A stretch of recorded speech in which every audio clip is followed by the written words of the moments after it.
How you doing, Narada? I'm good, Greg. Man, it's so nice to see you.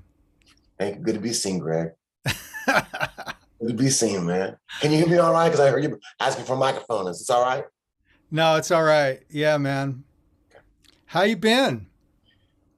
Life is good. We're very blessed. We are feeling a lot better after the COVID's calmed down. My children are in school. I Mm. have an 8-year-old named Kelly, a 7-year-old named Kayla, and a 3-year-old named Michael. Oh, I took them to school this morning, so I'm happy that I zoomed over here. So I'm ready for your interview. Yeah, wow. You have yeah. some time for me? I have go. It's your Okay. time. It's your time. And by the way, I want to say, I heard you doing that stuff, the Mahavishnu stuff. You're really incredible. God bless your heart. You got a lot going on. That's not easy to play that stuff, brother. You, Don't be shaking your head like you don't know what I'm talking about. That stuff is not easy to play. And you played all of it. A tribute album. So, hey, man, I'm like, damn. sir, coming from you, that means the world. Thank you. You Good. know, I coming want, from the I want to master. lay it on you. I want to lay it on you. You're laying it on, and I'm loving it because you're the master, and I'm just the student. You know. The student illumines the master. How about that? I'll say this: I tried to take what you did and do something of my own with it, and as we all did, as you did before and after you, and the guys that came up before you. But but yeah, I mean that music is hard to play, and it's a beautiful challenge, Exactly. Exactly. right? You have to rise to it to really give it justice because it's very spiritual and it's very physically demanding music. That's right. It's beautiful. For me, it's probably the most demanding. We played shows, Greg, for 3.5 hours. My drum solo wouldn't even come to the third hour. Yeah. See, I mean, there were marathons. And then Vishnu would come back behind me with sleigh bells. And he'd shake the sleigh bells during my drum solo. He'd say, "Joy of the Supreme, Michael. Joy of the Supreme." Just shaking those bells. When I hear the sleigh bells, I go off. Yeah. Well, we're going to talk about all of that, my brother. Okay. But I want to give you a proper introduction. And hey, everybody, it's Gregg Bendian. This is the ProgCast. And if you've been watching and listening over the last couple years, you know that we get the heaviest cats up in here. And today is no exception at all. One of my great heroes from my childhood, back in, I want to say grammar school, like Okay. fifth or sixth grade, when Apocalypse came out, it was under the Christmas tree. Okay. So this man is a drummer. He's a composer. He's a producer. He is a singer. He is a keyboardist. He's a Grammy winning artist. And I am just so pleased to have him on my program. So happy to welcome NARADA Michael Walden. Yeah. Thank you, Greg. You That was know beautiful. him. You know him from Apocalypse. You know him from Emerald Beyond. You know him from Inner Worlds. You know him from Wired. Oh, You thank you. know him from Black Market. Oh, You thank know him from Exposure. you. Okay. And one of my all-time favorites, Garden of Lovelight. Thank you, brother. Thank you. Thank you so much, Greg. So much love. So much love. So much love, Narda. And the sun is dancing here today, actually, on a snowy day with the sun reflecting in. And I'm just feeling like this is the perfect moment to talk to one of my heroes. Narda, how are you, man? Yeah, I'm really good, Greg. I'm really good. I'm happy to be here. And I'm a fan of yours as well. I heard you playing a lot of that Mahavishnu stuff back. It was a few years ago, actually, I think it came. And I was just blown out that you could do all those things. It was incredible. I mean, you, from start to finish, were doing the whole albums. So I was like, wow, that's a lot of work. I mean, only I know, and you know, people who play it know how much work that really is. And endurance, you know? So thanks to you, love to you, gratitude to you, that you're keeping the flame alive. Keeping the flame alive. Keeping the flame alive. There we go. Yeah, the inner mounting flame is still there and it's still mounting. That's right. So, I mean, there's just so much for us to talk about, but thank you for your kind words. And you know, you have always been a really outspoken supporter of the Mahavishnu Project, and for that I'm so grateful. But I have to tell people this story because it's true, and you will remember it, and you can verify it. Mahavishnu Project was getting ready to play at a festival in Pennsylvania. I'm trying to remember where it was. And I said to the guys, you know what, tonight we're going to open up with Cosmic Strut. And within 4 minutes, within a few minutes, my cell phone rings and it's NARADA Michael Walden on my phone. And I said, you're not going to believe this, NARADA, but we're about to go on stage and play one of your tunes. I love it. I love it. I love it. So we kind of have, you know, a little bit of a connection there, and however you want to describe that, but that is a true story, and I love that tune, and I love all your tunes, and you know, the stuff on Wired, Play With Me, and Come Dancing, and Love Is Green, you know, and then Your Love Is Delightful, and White Nights, and this, you know, all of this stuff, man. I was consumed by it as a teen. When I first heard you on Apocalypse, I couldn't believe it, because that's like your first gig, first record out of the gate, and you're playing with the London Symphony Orchestra, George Martin producing, and Michael Tilson Thomas conducting. What was that like? Incredible. The top of the mountain. The top of the mountain. Mahavishnu, God bless him, thank him for grabbing us and taking us over to London to make that holy adventure. Meeting George was very peaceful. George Martin was very peaceful. So he let us just kind of like breathe deep and make the magic. And he was really supportive of us. He was loving us being there. He was turned on by us. You know, you think, well, maybe he's seen everything with the Beatles, blah, blah, blah. But no, he was like, this is it. I'm like, this is it? Yeah, this is it.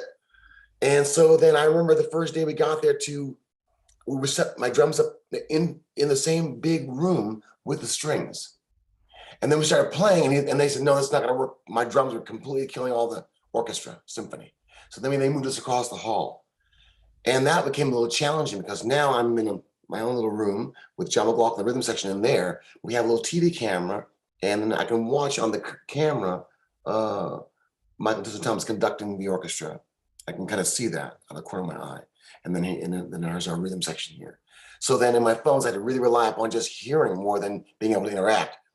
So God bless that Vishnu had the insight to take us to the SIR studios in New York before we ever went there, to kind of run through those pieces a bit, so that we'd know Wings of Karma. We would know, you know, Hymn to Him, which we did play once at the Buffalo Philharmonic live. So that was wonderful. And we would know those, like visions of This Naked Sword. So just I'm saying, it was just nice that we had some idea what was going to happen. For me, I'm just extremely grateful. I couldn't have had a better experience in my life than making that record at that time. And then I learned from George Martin little things, like he would say to Gail Moran, go and put these headphones on and just sing the song through of Smile of the Beyond so you can see how it sounds. And then we'll go for the real take. And then she would go and sing it through. And then he would say, that was it. So he would do things where you would not have pressure on you. I recall at one point I said, I love how you would phase Ringo's cymbals. And he would say, yeah, we can't do that. I've already done that. So I'd be like, oh, we can't do that.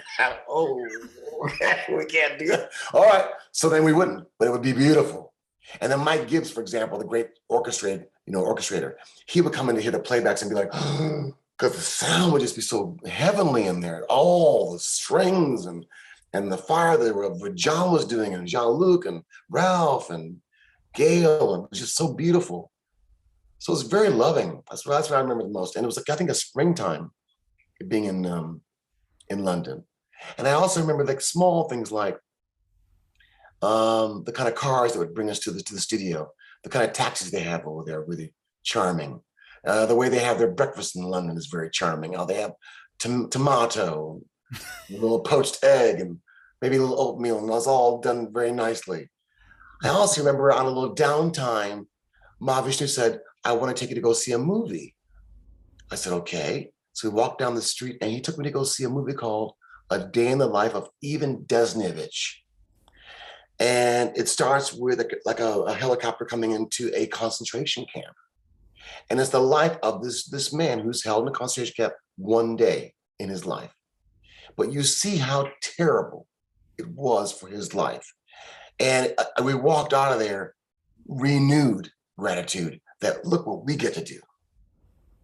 See, so Vishnu was always smart that way, to kind of just meditate, pray, keep me inspired by what he was saying, doing, thinking. And I was like his puppy dog. I would watch him shave. I would try and shave like I would see him shave because he was the man. He was the man. I'd never seen anything like him in my life. So, and I remember the test I gave him. When I very first saw him live in Hartford, Connecticut with Billy Cobham, when I walked in this theater, it was just the two of them going at it, maybe in like 17 or something really out there, a really foreign meter. But they were going at it for so long, now just drumming guitar loud, Billy on the fives, and him playing the Marshalls. But I got up to the edge, to the lip of the stage where I could look up in his eyes and see what's going on. Was it, memorized stuff going on here, or what was it? And then I saw the eyes back, and the bullets flying out of the amplifier so intently for so long. That's when I realized, I want to be like that. I want to be like him. I want to be like that, who can just be so free-flowing, let the God come through. And then they would just stop and go at it again. I was like, we had never heard anything like it. I mean, I heard Hendrix, love Jimi Hendrix. I want to be his drummer. Love all the great stuff with the rock, period. No one had ever taken it to that level with the Indian influence in the jazz and the rock, with such precision and such ferocity of power. It'd be like Buddy Rich on steroids. Cobham was like going to the damn moon with the cleanliness of the whole thing. You're a drummer.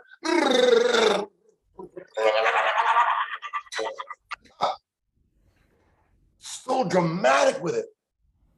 It was frightening. Spiritually saying it was frightening. So when I saw that power, man, I was so happy to be able to go backstage. This disciple I recognized in the audience in Apeksha. I said, please take me backstage, meet Mahavishnu. I'm just a big fan. And I know about Guru and Mahavishnu, the meditation they have in Miami, Florida. I just left Miami, Florida down there. I knew Ina Carmel. He said, well, I know Ina Carmel. I said, great, please take me backstage so I can meet Mahavishnu. And he did. He did backstage area. And in the backstage area, I met Mahavishnu, and there he was. He said, wait in this little room and I'll come and talk to you. And I could hear in the other room, Billy Cobham, Jan Hammer, talking about Elvin Jones, talking about John Coltrane, talking about all this high talk they were doing. I couldn't see them, but I could hear them. They were just like, high talk. Yeah, Elvin, da-da-da-da-da. Yeah, John Coltrane, da-da-da-da-da. And then came in my little room, the great Mahavishnu. And I was taken like Abraham Lincoln, some great statuesque person, still sweat. And his sound of his voice was different. It was like an English meets black. How are you, brother? Like that kind of thing. I said, oh, I'm really excited. My name is Michael Walden, and what I've seen you do, I want to be like you. I've never seen anything like what you've done tonight. And he said, well, it's largely due to my life of prayer and meditation with Guru. And I said, I can feel it. I said, I see in the back of your jackets, his poems and things. He said, well, yes, I'm going to go and see him at 6 a.m. And I'll tell him I met you. And then even that hit me because it's now 1 a.m. after that concert in Hartford. And he's saying he's going to drive to Queens, New York to go see the Guru at 6 a.m. So that means he's not going to sleep all night long. So then I go, this is really incredible. How he can even do this and then drive all night and go see his Guru at 6 a.m. It was just like unheard of to me. And then about a week later, he called me on my phone. I'm way out in the middle of nowhere, Greg. I live in a place called Canaan, Connecticut, with my band, with Sandy Toronto guitars. The band's called New McGuire Sisters, and they were mean.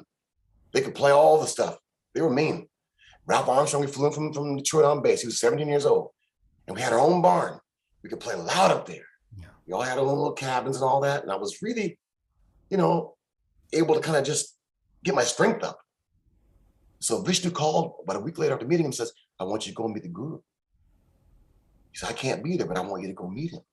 He said, he'll be in Norwalk, Connecticut. And I said, okay. So I hung up the phone. I couldn't believe that he would call me at all. And then I just took my hair, I brushed it back. I had a big afro, shaved off my little beard, put on a little white clothing. I had my manager, Greg Fell, in our old black limousine, drive me down from Canaan to Norwalk. And I got in a little late to the meditation, and there was only a chair on a girl's side to sit down. So I sat with the girls, and a guru was singing this beautiful song, playing harmonium. He kind of recognizes me sitting down. He like notices me, and he keeps singing. And then after that, this old lady named Akuti got up front to read from a new book he put out called The Dance of Life Part 2. And the poems were like hitting my heart, like, oh Lord, how many days, how many years must I wait before I will see your face? How many tears must I cry before I will see your face? It went on like this, just the yearning for God. The yearning was so intense that I had to ask myself again, Michael, are you really ready for this? You've asked for it, but here it is. Are you really ready for it? And then, as God does, there was this black gentleman named Lelehan. He was all happy. He was like, come with me. I said, okay. We went upstairs to the library, all these books that we had written. I had just enough to buy that one book they read from Dance of Life Part 2. I had $5 in my pocket. And I came downstairs with my little book, and there's the guru standing there. And he stands there and he kind of meditates for a long time like this. Like I saw John's eyes in the concert. The eyes rolled back, and this very peaceful feeling. And I'm just standing there in front of him. And then after he meditates for about 5 minutes, he says, you are Mahavishnu's friend. I said, yes. You would like to become my disciple? I said, I think I'm ready. And he said, I accept you within my heart. And then he kind of walked away. But as he walked away, I felt like this kind of like explosion in my heart, like deep gratitude that Mahavishnu, his teacher, would accept me. It was profound in my heart. And then I went to their restaurant called, I forget what the restaurant is even called now, some beautiful name, Smile or something. But they were so happy in there. They were so happy. I couldn't believe how happy they all were. That touched me, to see their happiness. And as I went home that night in my limousine, I'm writing these beautiful poems of gratitude. And then they said, come back every week. And I did. Every week I go back to that place, I meditate and pray. And then every now and again, Mahavishnu would call me just out of the blue. I'm just kind of giving you some insight how it worked out. And I came down to his restaurant one time at the Anand Brahma in Queens, and he had a guitar case. And that's the first time we actually played together. I actually beat on his guitar case while he played acoustic guitar. And that would be him in 7 or 9 or some odd meter, but at least I could play with him and show him I had some talent to play that way. Then the second time we played in the basement, not far from meditation, where we actually played drums and guitar. That was phenomenal. Then the third time was at our barn with the band. He came there. He let me drive the car to get him to our house. And he came there, and we had a great meditation that morning where he cried, and I saw the tears on the floor. I couldn't believe what I was seeing, and he was so emotional. His tears, I thought his tears, I thought I left my faucet on because I could hear this sound. Like I thought, man, I left my faucet. I was embarrassed. I leave my faucet on to just disturb his meditation. But then when I went down to like he did, and I looked back at his face, it was all these river of tears. That's what hit me again, Nard. Are you ready for this? Then he said, let's go play. We went into the barn. In the barn, he sat on this high stool, and we all played this fast funk, because we know he likes that fast funk. And he wants everyone to solo first. He wants Stan and Toronto to play the guitar. Stan is burning. Billy McCoy on piano, he's burning. Ralph plays a fuzz tone thing, he's burning. I don't play a drum solo, I'm just holding time, but let him play. Then he wants to play, but what he does is, if you're me, I'm him, he looks at me like this, kind of a stone face. But the sound, Greg, is phenomenal. It's with a face of this. Straight face. Disconnect. I'd never seen anything like it. And I didn't want to blow it. So I said, I'm gonna close my eyes. And then I could just go by the sound and just hear it and go with it and get out there. But had I looked at him, it wigged me out, Greg. Completely wigged me out. So anyway, I'm just giving you these insights, how it kind of began in the first place, how we ended up being chosen to come along. It's incredible. Incredible to hear that. It's incredible. I mean, I picture it as you tell me, and I know how intense it must have been, just a little bit. And these are all great moments. And I want to talk more about Mahavishnu, but I'm really curious about your beginnings in Michigan, because you must have had a lot of exposure to the arts and to music at a young age. Is that right? Like you. I look at your room. I'm seeing me in your room. The piano over there. See? I love playing piano.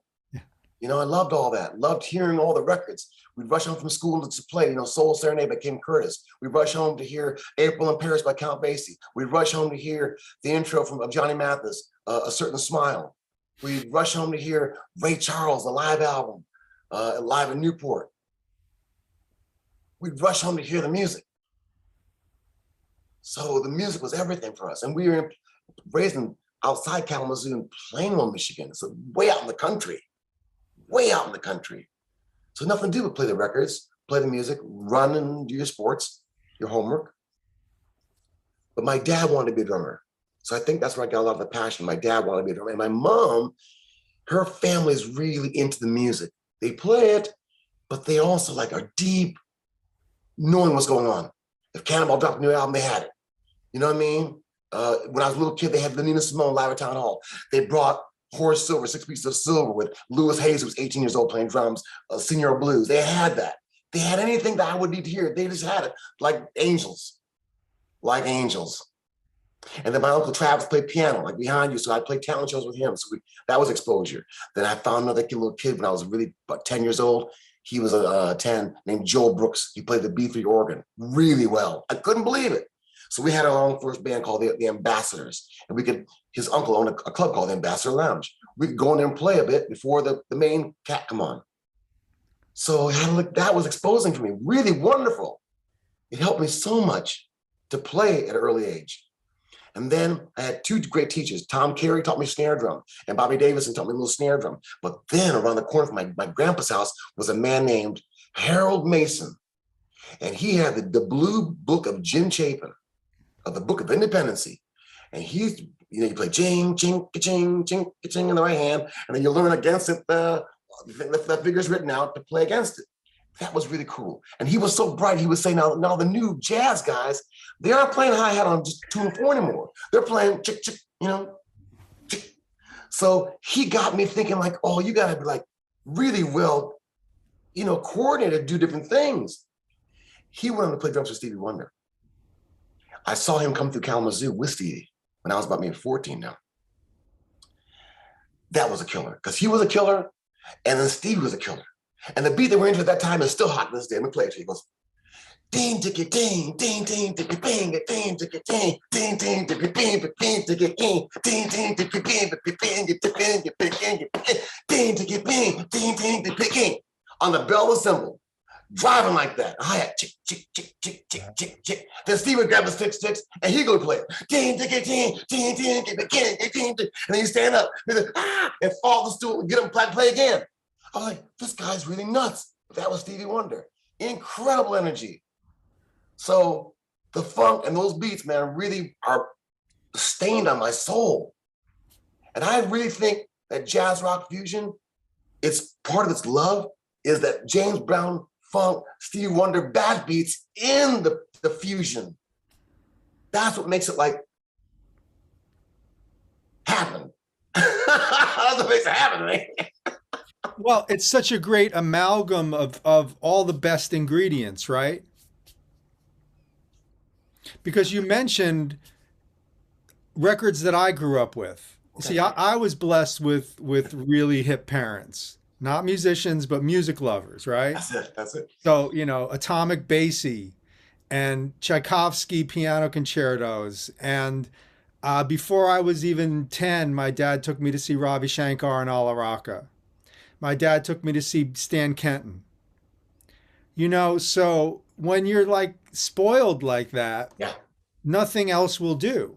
Because now you start taking piano lessons and you start thinking about harmony and you start thinking about a bigger picture.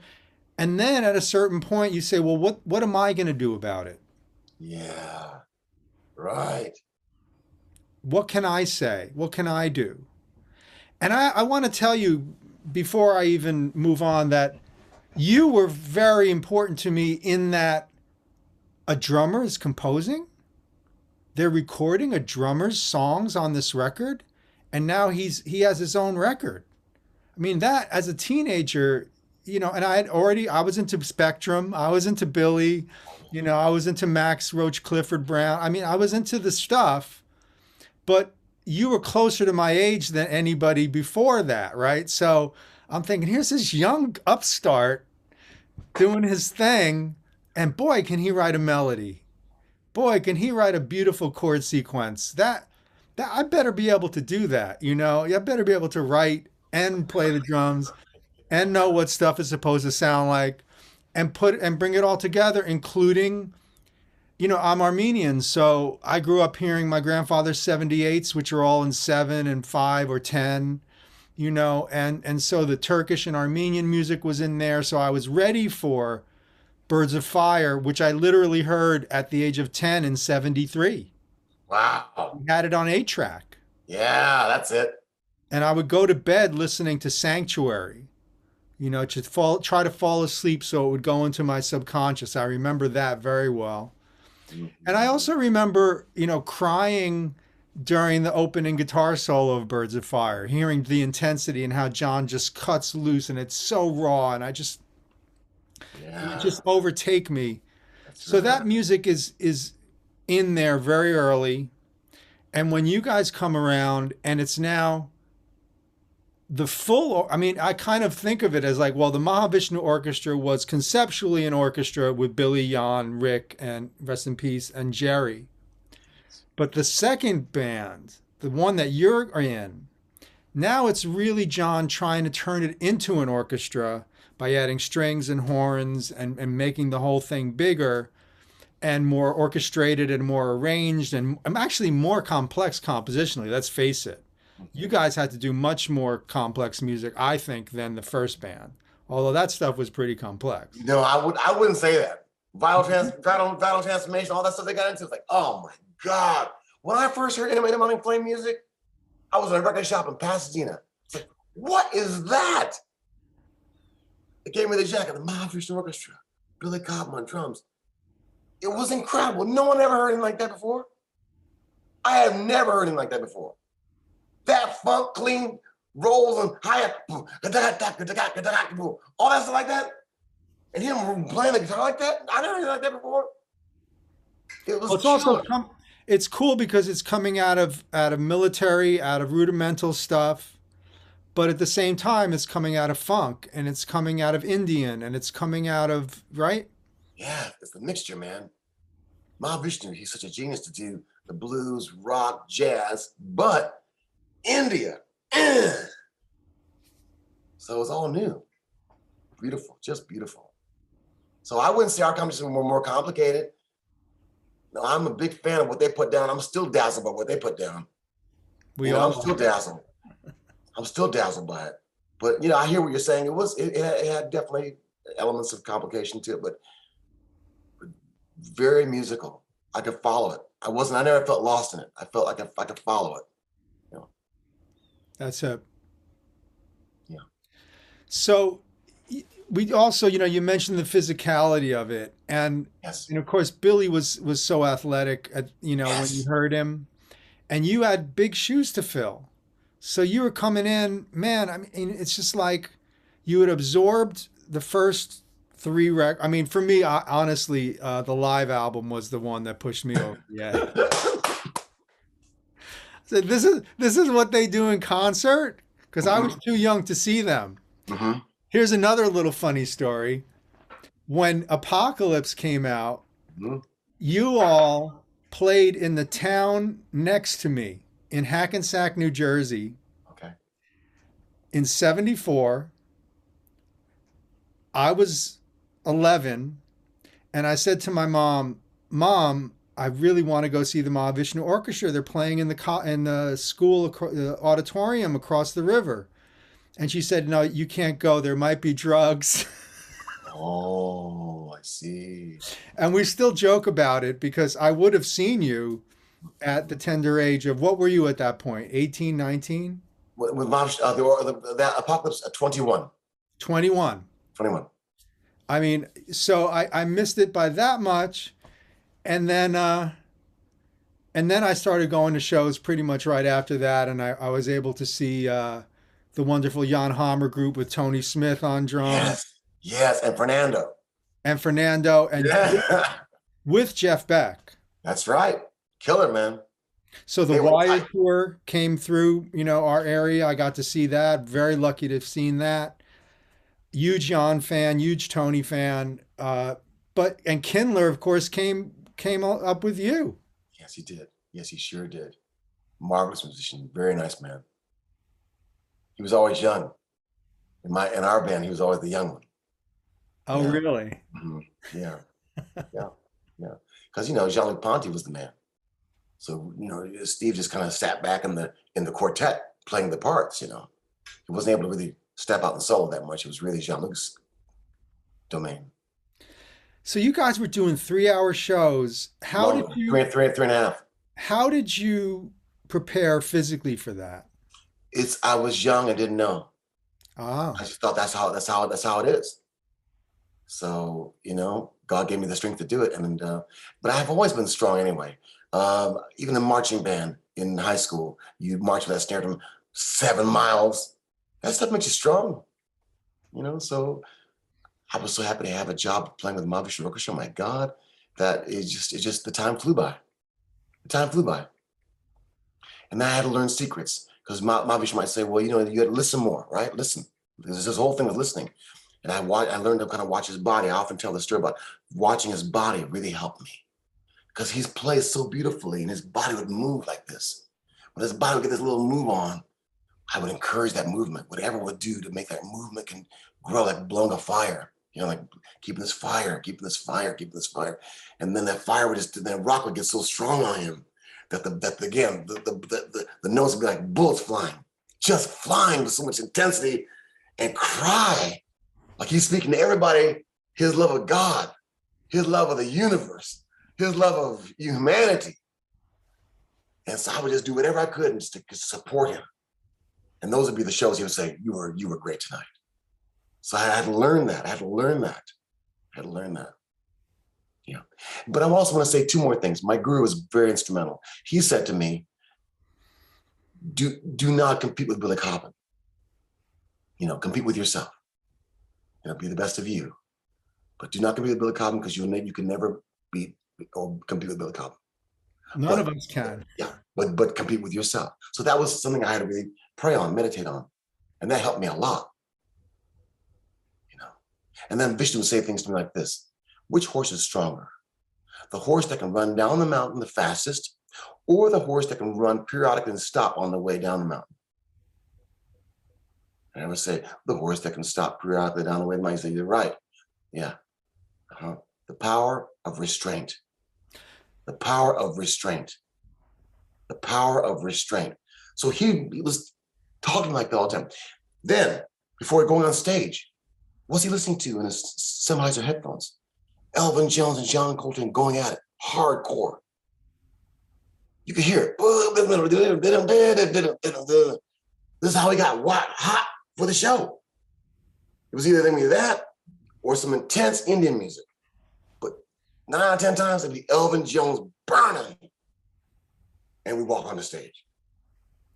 I had the pleasure Put that in the pipe of smoking. Put that in the pipe of smoking. Yeah, seriously, because when I hung out with Joseph and Anthony from the crew, Anthony Barone and Joseph Dana, they said they were in a car with Mahavishnu one time, and he's playing Coltrane on the cassette player. And they're saying, John, what is this? And he said, this is what I'm trying to do. And they had thought he was trying to do Hendrix. But that's part of it. But really the Coltrane Elvin thing, I always thought of that relationship between the drummer and the soloist. You carried that over from Billy, but you carried that over from Elvin and Train. I was very inspired by all of it. And just, again, playing what I felt would inspire Mahavishnu. That was my whole love of life, to do whatever it took to inspire him. Yeah, that was my whole thing in life. My whole thing. And the approach too is something that we talk about. We talked about endurance, but I think another thing that's really important to play that music is relaxation. It's like Vinny said when he turned me on to Bruce Lee and his writings. He said, when Bruce Lee does this, Bruce Lee said, I can't do that quick move unless I'm relaxed. Mm-hmm. Now, obviously, there's a lot of pressure too that can go into things, and there's a lot of concussion in what we do. But there's a lot of grace that has to go into it, or you're not going to make it. And you got to be dynamic, right? You got to be musical. You got to listen. There's so many different pistons that are firing while you're doing that music. Mm-hmm. I did my very best to warm up on a nice thick rubber pad in the dressing room before I would go on. Just to have my little exercise to kind of get myself loose. Because once the thing hit, it was on. And once I broke a sweat, then it didn't matter anymore. And I realized a few things, which I'll share with you, that I'm asking God to come through me. I'm asking God to come through and play me. I'm asking God to come through and be the source, and I'm going to be the instrument. So then that takes me out of the picture a bit. I'm focusing on the high side. And then I've also learned not to judge, because the mind can play a trick and say, well, tonight I was great, or tonight I wasn't very great. But I've learned this, that, okay, tonight I played pretty good, I feel. But then from the highest standpoint, God may say, it was all right. But then you turn it around and say, well, tonight I wasn't very good at all. And God will say, no, tonight was your best. Because something you did tonight saved someone in the audience that was about to commit suicide. You inspired them to want to live. You won't know that from your perspective, but I can see it. So that's why I've had to learn not judge, because our perspective is just too limited.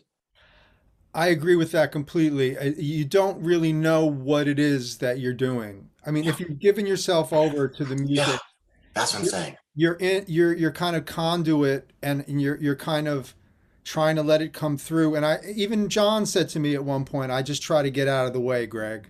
That's what it is. It's like when you ask for it, okay, here it comes. Yeah. I mean, you got to learn the head of the song. You got to learn the ending of the song. But in the middle, improvisation is where it's at. Yeah.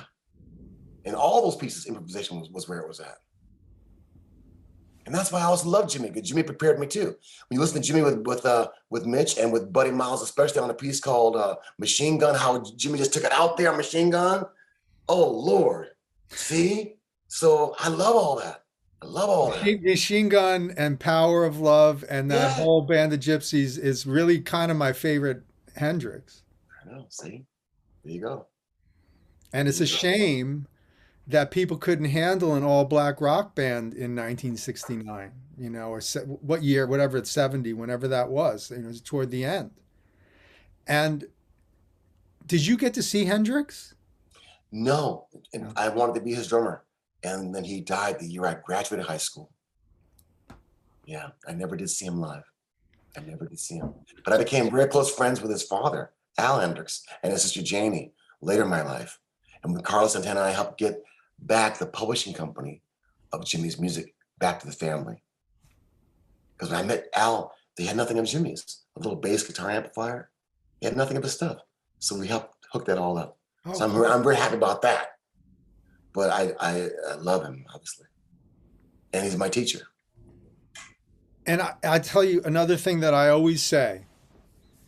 Hendrix is one of the first fusion musicians. That's right. Yeah.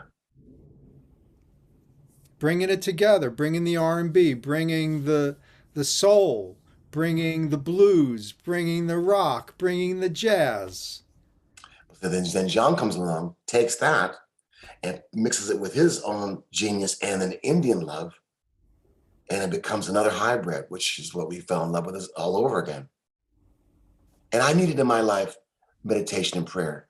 I knew that if I did drugs, if I did anything, even too much alcohol, anything, I'm very sensitive. It could take me out of here. So I don't want to be out of here. I don't want to be like Jimmy and die. I don't want to be like anybody and die. I want to have a long life. Guru teaches, slow and steady wins the race. So I'm trying to make myself live. I know I have children like my life, but I can have all this and do all this now and feel happy and strong. I think because of good living and music, and prayer, meditation life, and high thinking, and nothing has ever happened to me bad in music business. I've been shielded by the angels. Nothing's ever happened to me bad. It's all been beautiful. And even people who I thought maybe I shouldn't work with, but once I meet them, I love them. So I'm really fortunate. But you have such a positive outlook on life, don't you? I do. I think that helps a lot. Where does that come from? It's all God. It's all God. Every bit of it. It's all God. And my parents were happy people too. They were good people. They wanted to do the right thing. We were taught to do the right thing. Yeah. Any recollections of Velvet Darkness and playing with Holdsworth? Yes. Alan Holdsworth asked us to come to Rudy Van Gelder's studio in New Jersey. We're not far from where you are. Actually, right over here in Englewood, yeah. Exactly. And it was a wonderful studio. I mean, CTI, that place is like sacred. Yeah. And here we are coming there with I think it was Alphonso Johnson, Alan, it was Alan's date, and it was my man who played with Tony Williams on keyboards. Pasqua. My God, Alan Pasqua, he's mean. And then we'd learn the song, they'd record us learning it, and they'd run it through once. And then they'd be happy, Rudy and or whoever else, Creed, whoever might be there, they would be happy with those takes.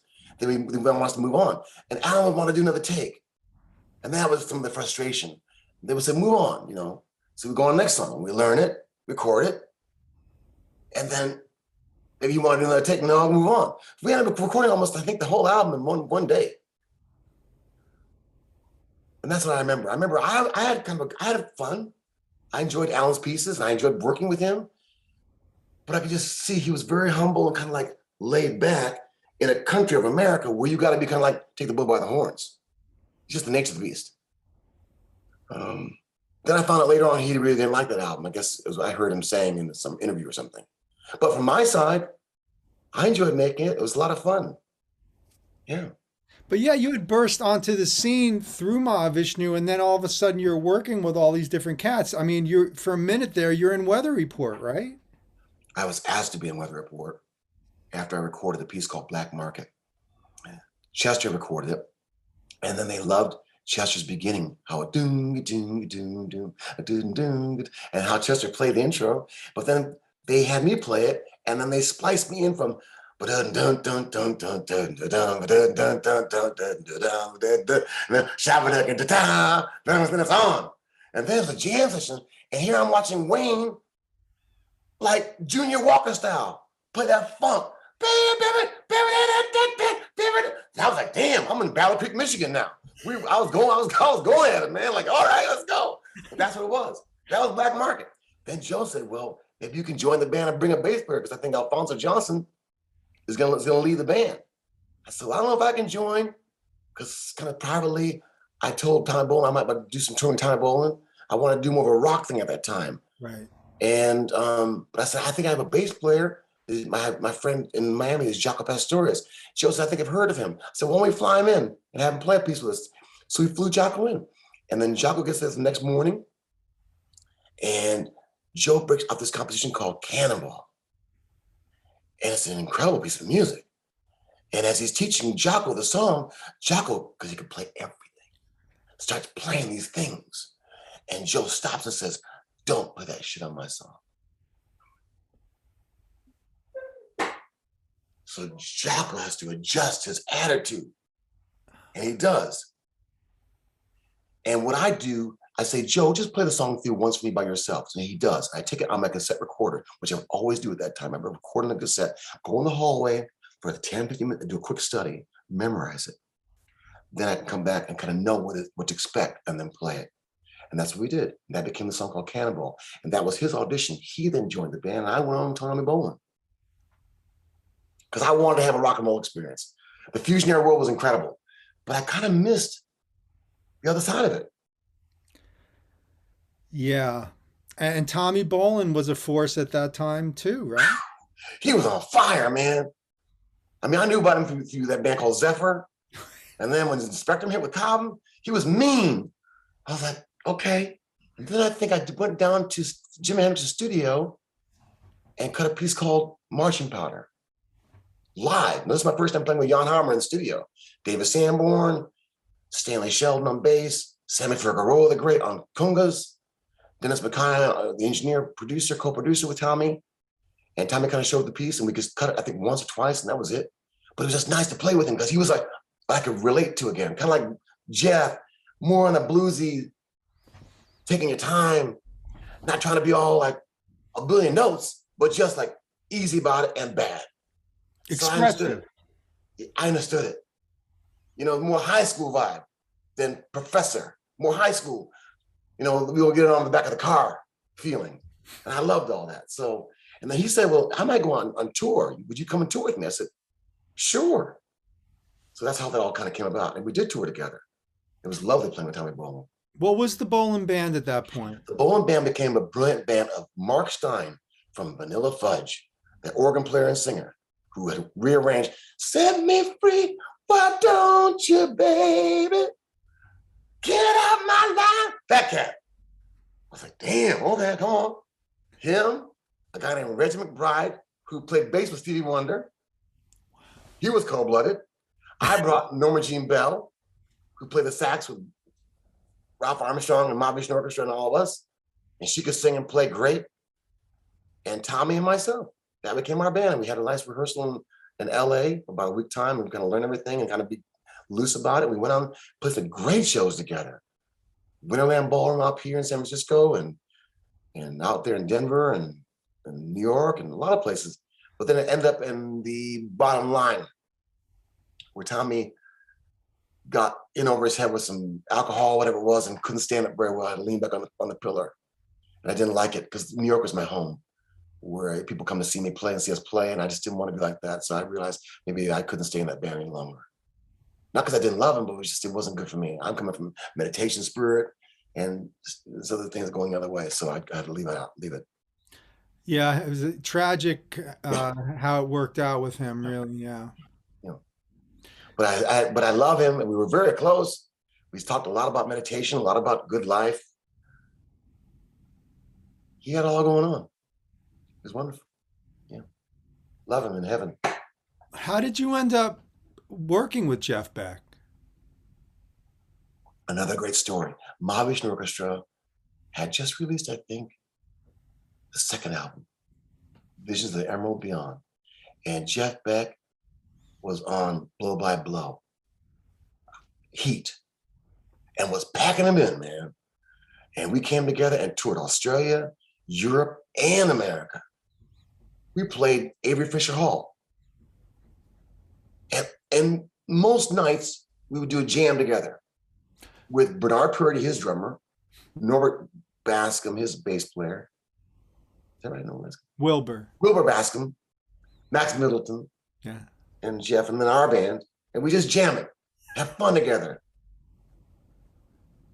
And that was really great to play with Bernard Purdy because I love Bernard Purdy. And then he became my teacher. All the touring we do, he'd talk about everything to me. Like he took me under his wing almost. And that was phenomenal to learn from him. Wow. So what did Bernard Purdy pass on to you? Well, like, small things. Like you want to make sure you sit on a good stool. I got some hemorrhoids coming on. You don't want to get hemorrhoids. You got to have a nice stool.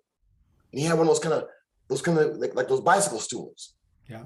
You might want to look at one of those things, because I was always old fashioned whenever sitting on this little stool. Well, it frees up your legs more, right? I guess so, but he liked it because it helped him feel better. And then I would watch him, that he would not get so caught up in the frenzy of the passion of the emotion of the anxiety. He was able to get passionate and feel it, but again, control it. So I watched him and learned that you can get excited, you can be passionate, but you can also just be cool about it. So I'd watch him be cool while he played Diamond Rust.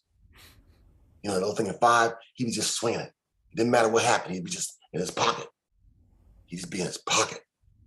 It didn't matter what happened around him. He'd be in his pocket. I said, that's why I got enough from Bernard. You know, because I get so caught up in like, what's around me? What Vishnu's doing? I'm with them, which I understood. But I later learned as I kind of got older, there's beauty in being able to just hold it and not get so engaged that you can't just, like, as you said, relax about it and enjoy it. See what I mean? Support. So Bernard was really good at that. God bless him. Love him so much. Oh man, one of the masters, one of the greats. That's right. That's right. So then after we did Inner Worlds at Hunky Chateau, phenomenal. God, now Vishnu's into this whole new thing of 6-string synthesizer guitar going through modulation, ring modulation pedals. 2 of them. So you can do opposite effects on each side. So now you're just going out into the universe unknown. But you guys started doing that in Emerald Beyond on the way home to Earth. Yes, but not nearly as you got into on the next album. Oh my God, you're right. That journey, and that was like, he said, I'm gonna come by and pick you up on Saturday morning. I'm gonna go and just do a jam, me and you. I said, okay. We're going and driving his car, getting in the Hendrix studio. I'm sitting with, Michelin cats to the set. And we just worked out this little T-high thing he wanted to play, and we just went off. That was a complete jam. And I'm like, damn, that's it. Okay, done. And then the last part you're hearing was like a crossfade with a band coming across it. That's beautiful. Right. But God, man. Yeah. The slow and the fast are going at the same time, and the tension that builds on that section is just incredible. It is incredible, man. God bless, man. What a wonderful time. We did full Emerald Beyond with the Mahavishnu Project at the constant urging of the fans. See, because I had decided at the beginning, look, this is hard enough. Let me deal with what Billy's doing. Let me deal with a 5-piece band. And people kept coming up to me and saying, are you guys going to do Emerald Beyond? Are you guys going to do Emerald Beyond? What about this? What about that? And I'd say, that's like 12 people. I don't know if I can deal with that. And it's their enthusiasm for that record went into me, and I said, okay, I'll try it. Mm-hmm. And we decided if we're going to do it, let's just do the whole thing as a suite. Mm-hmm. All the movements and all the different areas and all the different styles can be revealed in one sitting, like the way we used to just put on the headphones and just go into oblivion with the music. Yeah. So that was very difficult, because now you got to cue the strings, and now you got to cue the singer, and now you got to make sure everybody knows where everything is. But one of the most spiritual and intense experiences of my life was the first time we played Emerald Beyond all the way from start to finish. See what I'm saying? Woo! And we recorded it live. I mean, all of the Mahavishnu Project albums are live recordings. We did not overdub. We did not edit these. This is what we did, because it was, for me, it was always about the live experience and the interaction and being able to change things. Let me ask you a question. How did you learn to do all that? Were you writing it out or memorizing it by ear? Well, I had memorized it because I had been listening to it the longest, but the book existed, luckily. So the book that had all the first tunes, and then Earthship and a lot of the Emerald Beyond stuff, Opus 1, I mean, that was on the book, the original Mahavishnu Orchestra book, even though it did have mistakes in it, but we would correct them, and now learning the stuff wasn't the issue for me. It was really how I would approach it and how I would conceptualize it and where I would open things up. Like when you get to boo da ba dee da da da da da da da da da, you know, that three. I opened that up so me and Premique could do a duet. You I know, got you. so the different ways of doing it the way maybe you guys didn't do it, but that it said to me, well, that section could be opened up for a keyboard solo. There aren't any keyboard solos really on Mahavishnu Mach 2. You know, there's not a lot of keyboard solos. So I opened it up for synth, and I opened it up for organ, and I opened it up for, you know, for a lot of other options. And then, you know, just having to organize it in terms of how, you know, everybody knows where everything is. And you know, I'm conducting from the drums because the guitarist wasn't conducting it at that point for us. So I had to work out, you know, eyeball cues. You Yes, know, I that's right. mean, you just That's got to right. look at each other. You know, you can communicate and say, I'm not cueing you now, but there's something coming up. hmm And then I'm not going to look at you for a while. Now I'm just going to play. But the next time I look at you, then we're going to go. That's right. Right. That's right. So you kind of learn, it's jazz in a lot of ways. It's just, it's so many other things, but the communication thing was big and being able to be free within the stuff. Like Can't Stand Your Funk. I mean, you're going to play some 5/4 funk. hmm And Mean, mean funk, tiger funk. Yeah. agreed. And just the idea of all the different styles. The acoustic is on there, you know, pastoral and short pieces, which could be expanded for longer improvisation and interpretation. And we didn't have bootlegs of you guys back then. I mean, I miss, like I said, I miss seeing the big group, but I heard really what was going on in general in that time, which was like Return to Forever, Weather Report. I got to see Weather Report when Jocko, before Jocko knew he was Jocko, and he was just with his back to the audience playing the bass. You couldn't even see what he was. He didn't want you, like old school, like he didn't want you to see what his fingers were doing, right? So at one point, I'm at the Capitol Theater in high school listening to the 8:30 Weather Report before it came out. They're playing those tunes. He's playing a low note. He's got a harmonic in there, and then on top he's got like a chord. Doing three things at once with his back to us, and we kind of looked at each other like, what is going on here? So there was this whole idea of, okay, the jazz part of the jazz rock equation is very important. The rock part's important, but the jazz, you know what the jazz part is. And I had, luckily, I'd come up listening to Max and transcribed his solos, and Tony was huge for me, and you know, all of the masters that came before. And then I sort of understood. I mean, I say understood. I sort of understood what you guys were doing, which was opening it up and the interaction and how people play together. And whether you don't respond to every little thing. You don't Mickey Mouse. You know, you sometimes you're just going to be behind the player and let them soup it up, and then you kind of support it. And so all the approaches came together. I mean, I learned from listening to you on your record on Garden of Love Light, where, you know, White Nights, you're just kind of laying it down, but then there's tunes like The Sun is Dancing where you're destroying, you know. So range and variety was a big part of my growing up because of you guys. But I think that's our generation. We came up at a time when you had to mix it up. You know, you had jazz, you have rock, you have pop, you got the Eagles, you got, you know, Hendrix over there. There's so much stuff we've heard now, you know, that's been like beautiful. So we could just dip and dabble and put our own combinations together of stuff. For example, on White Knight, I'm doing my Don Henley. See, I love how Henley had that snare sound like,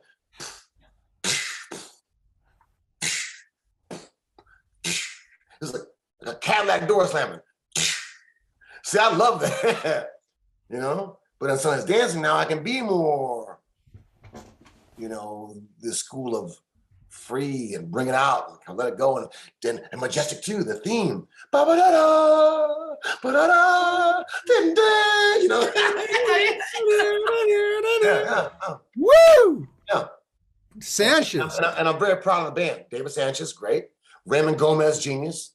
Willie on the bass, my cat. You know, and so beautiful to be recording in Atlantic Studios. That hallowed ground where Ray Charles and Aretha Franklin, all that had happened. And Tommy Dowd, you know, helping us with compression, and Dennis McKay coming from Inner Worlds, because I wanted him to be there with it, because I knew he had those sounds, you know. Just a wonderful time. Jimmy Douglas was there also as a second engineer. He had been around all those sessions of greatness. Man, what a time in life. And I love Gomez. I'm gonna sing about Raymond Gomez, because Gomez got me out of depression. After Vishnu went on to go do Shakti and Mahavishnu Project kind of folded, I didn't know what to do. So when I met Raymond Gomez on Lenny White's recordings, whatever Venetian Summer, whatever he had played on, he was killing it so intense. I was like, who is this guy, you know? Then I had a chance to meet him and then play with him. And then, oh yeah, I felt like I had found some kinship, because he was not only just bluesy and all that bad, but he was a drummer. He could play every little thing like that would be exciting for me. His phrasing, brilliant. So it turned me on. I got turned on, and I needed that. So I want to really thank Ray, David, of course, and Will, and that band, that time in my life. Can we go back to Inner Worlds for a minute? Yes, of course. I want to tell you one thing. Hold your question on Inner Worlds. You may not know Cosmic Strut.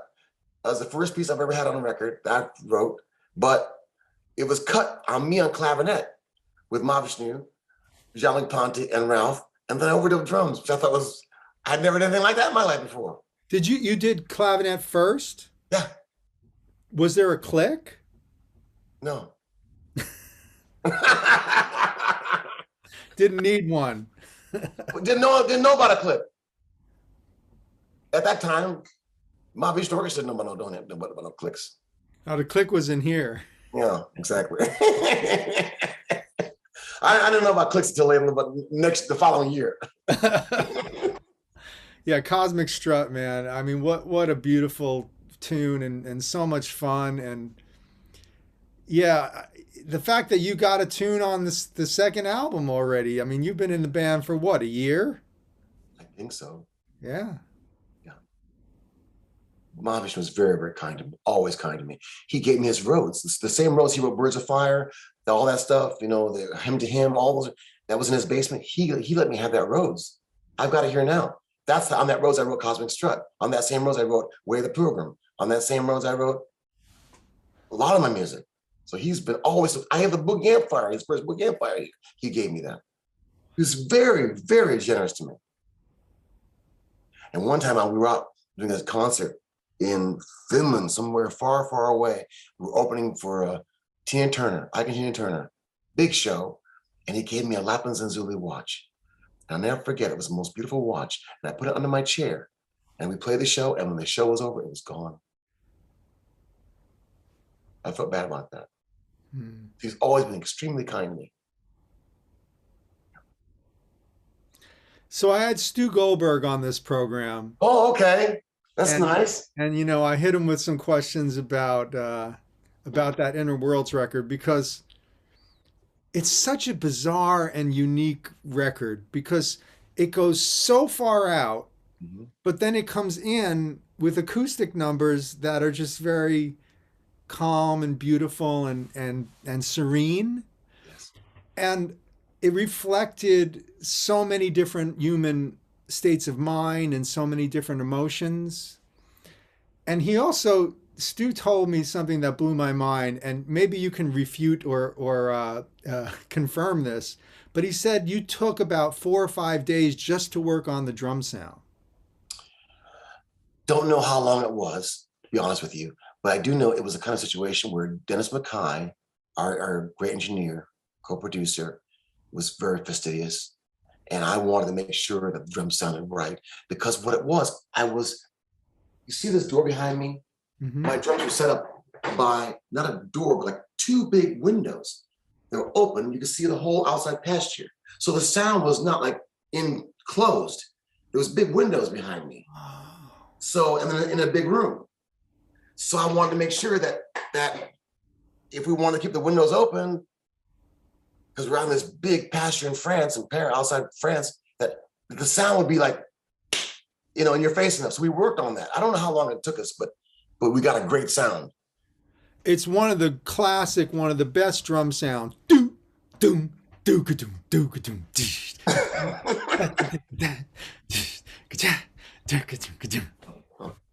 I mean, come on. Yeah, right. Come on. Come on, man. Come on, okay. We were rehearsing on Sunday, and I just started playing that beat, and everybody said, "Oh, that's one of the great beats, man. That's just the Way of the Pilgrim." Come on. Yeah. And then this guy, timpani melody. Yeah. Timpani melody. Yeah. That changed my life, I have to say. As a person who studied classical percussion, to hear a guy say, "Yeah, you know what? Let's have this melody on timpani." Now Billy had put some timpani on Forest of Feelings, yes, with David Sanchez, and that also was important to me. But that idea of, see, other thing that you did on Inner Worlds is you overdubbed a lot of percussion. Yes. Can you talk about that a little bit? Yes, I really like the idea of making it a production of sound, and Mahavishnu was so gracious to let me do that. And chimes, you know, because we got the chimes on the previous album. So all these little sounds are just things I've always loved. Marimba, you know, congas and things, to play them all along with myself, kind of make a forest out of the sound. It was just a lovely time. But I must tell you, I felt the spirit again of Hendrix coming through, because Vishnu with the sound would just come ripping with these sounds. And you listen to playbacks, man, it was like John is out there. And we're grooving, but it's out there like Jimmy. Again, I keep saying machine gun to you because there's that pulling, that ripping going on. So incredible. I just really loved being there in those. I made myself think, never forget this time, Narada. I sat on the floor on the control room, hearing the speakers play back. And the sound, if I could ever explain to you, Greg, was just I couldn't put my head around how incredible it sounded. But primarily because of Mahavishnu, the guitar sound. With all that ringmazi that he got into was incredible. And to watch him record it would be incredible. He'd just be like out. He's just weaving it and weaving it and weaving it. It was incredible to watch. Yeah, it's interesting that you mentioned Hendrix, because I do think of it as a post-Hendrix kind of approach where the guitar is a sound generator. It's not just the guitar. Mm-hmm. Mm-hmm. Yeah. Boom, boom, down, down. Mm-hmm. Mm-hmm. Boom, that, boom, boom, down, boom. And then you guys are just going for it. Mm-hmm. And then that simple Miles Out bass part. Boom, boom, down, boom. Boom, that, boom, boom, down, boom. You know what I mean? See what I'm saying? If you hear that, whoa, it'll blow your head off, man. Beautiful. So you got to do your Hendrix thing, man. You got to do it. You got to do your own way of that thing. I think Jimmy would have been so excited by it. Yes. You know? And one of my favorite memories with Mahavishnu in Queens, New York, is driving in his BMW car, listening to the Band of Gypsies album and watching him listen to it, because he hears everything. But to watch his face, or his feeling as he's hearing that was a turn on. And you know the story about him taking Miles to see the film where Jimmy sets the guitar on fire? What is that? No, I don't know that story. Monterey Pop? Yeah, I don't know the story though. So John took Miles, because Miles had not seen Monterey Pop. I'm pretty sure that's the film where he sets the guitar on fire. That's right. And he said Miles went out when he saw that. He just completely flipped out when he set the guitar on fire. And Miles, as you know, was a huge Hendrix fan. And they had a lot of things in common, including some lady friends. Mm-hmm. So it would have been great, but Miles and Hendrix together would have been something, huh? Yeah, I don't know. I kind of see I just, I respect what's happened. I feel like Jimmy is just so pure. I just think that he did what he was meant to do. He did what he was meant to do, which was turn us all on fire. He did, man. Sagittarius, and lived it and breathed it. And wanted the people in the studio with him just to make sure he was feeling it. I'll tell you my little story that Carlos tells me, which I love. After Carlos played the Woodstock and was hot, of course, Jimmy tore up Woodstock with that national anthem and all that. They were in New York together, and Jimmy invited Carlos down to his session. And Carlos, when he got there, the room was packed with people. And Jimmy was playing this long solo with his back to the audience. In other words, he'd be getting feedback on the amplifier. And Eddie Kramer is doing the engineering, and the tape then ran out. But Jimmy's still playing. So then Eddie says to Carlos, I think I'll go back around and tap him on the shoulder. So Carlos said, I followed him in there. He said, when I walked in there, Eddie tapped him on the shoulder. And when he turned back around, he said, Jimmy's face was just so into the music that Carlos told me, he said, Narada, I wanted it, but not nearly as bad as he wanted it. And if you know Carlos Santana, that's a hell of a thing to say, because Carlos wants it. But he said, I wanted it, but not nearly as bad as he wanted it. That's why I love Hendrix. Yeah. That's why I love that cat. And then, of course, you know, the final footage of like Isle of Wight and things like that, where he just said, I'm just going to play. I'm not going to put the guitar up to my mouth, and I'm not going to play behind my back. I'm going to close my eyes and play. And he was heading to that spiritual direction too, where it wasn't showbiz, it was music. Yeah. Well, he always played music. Even out here, Bill Graham told him on one of the shows, he played the Winterland for quite a few nights out here.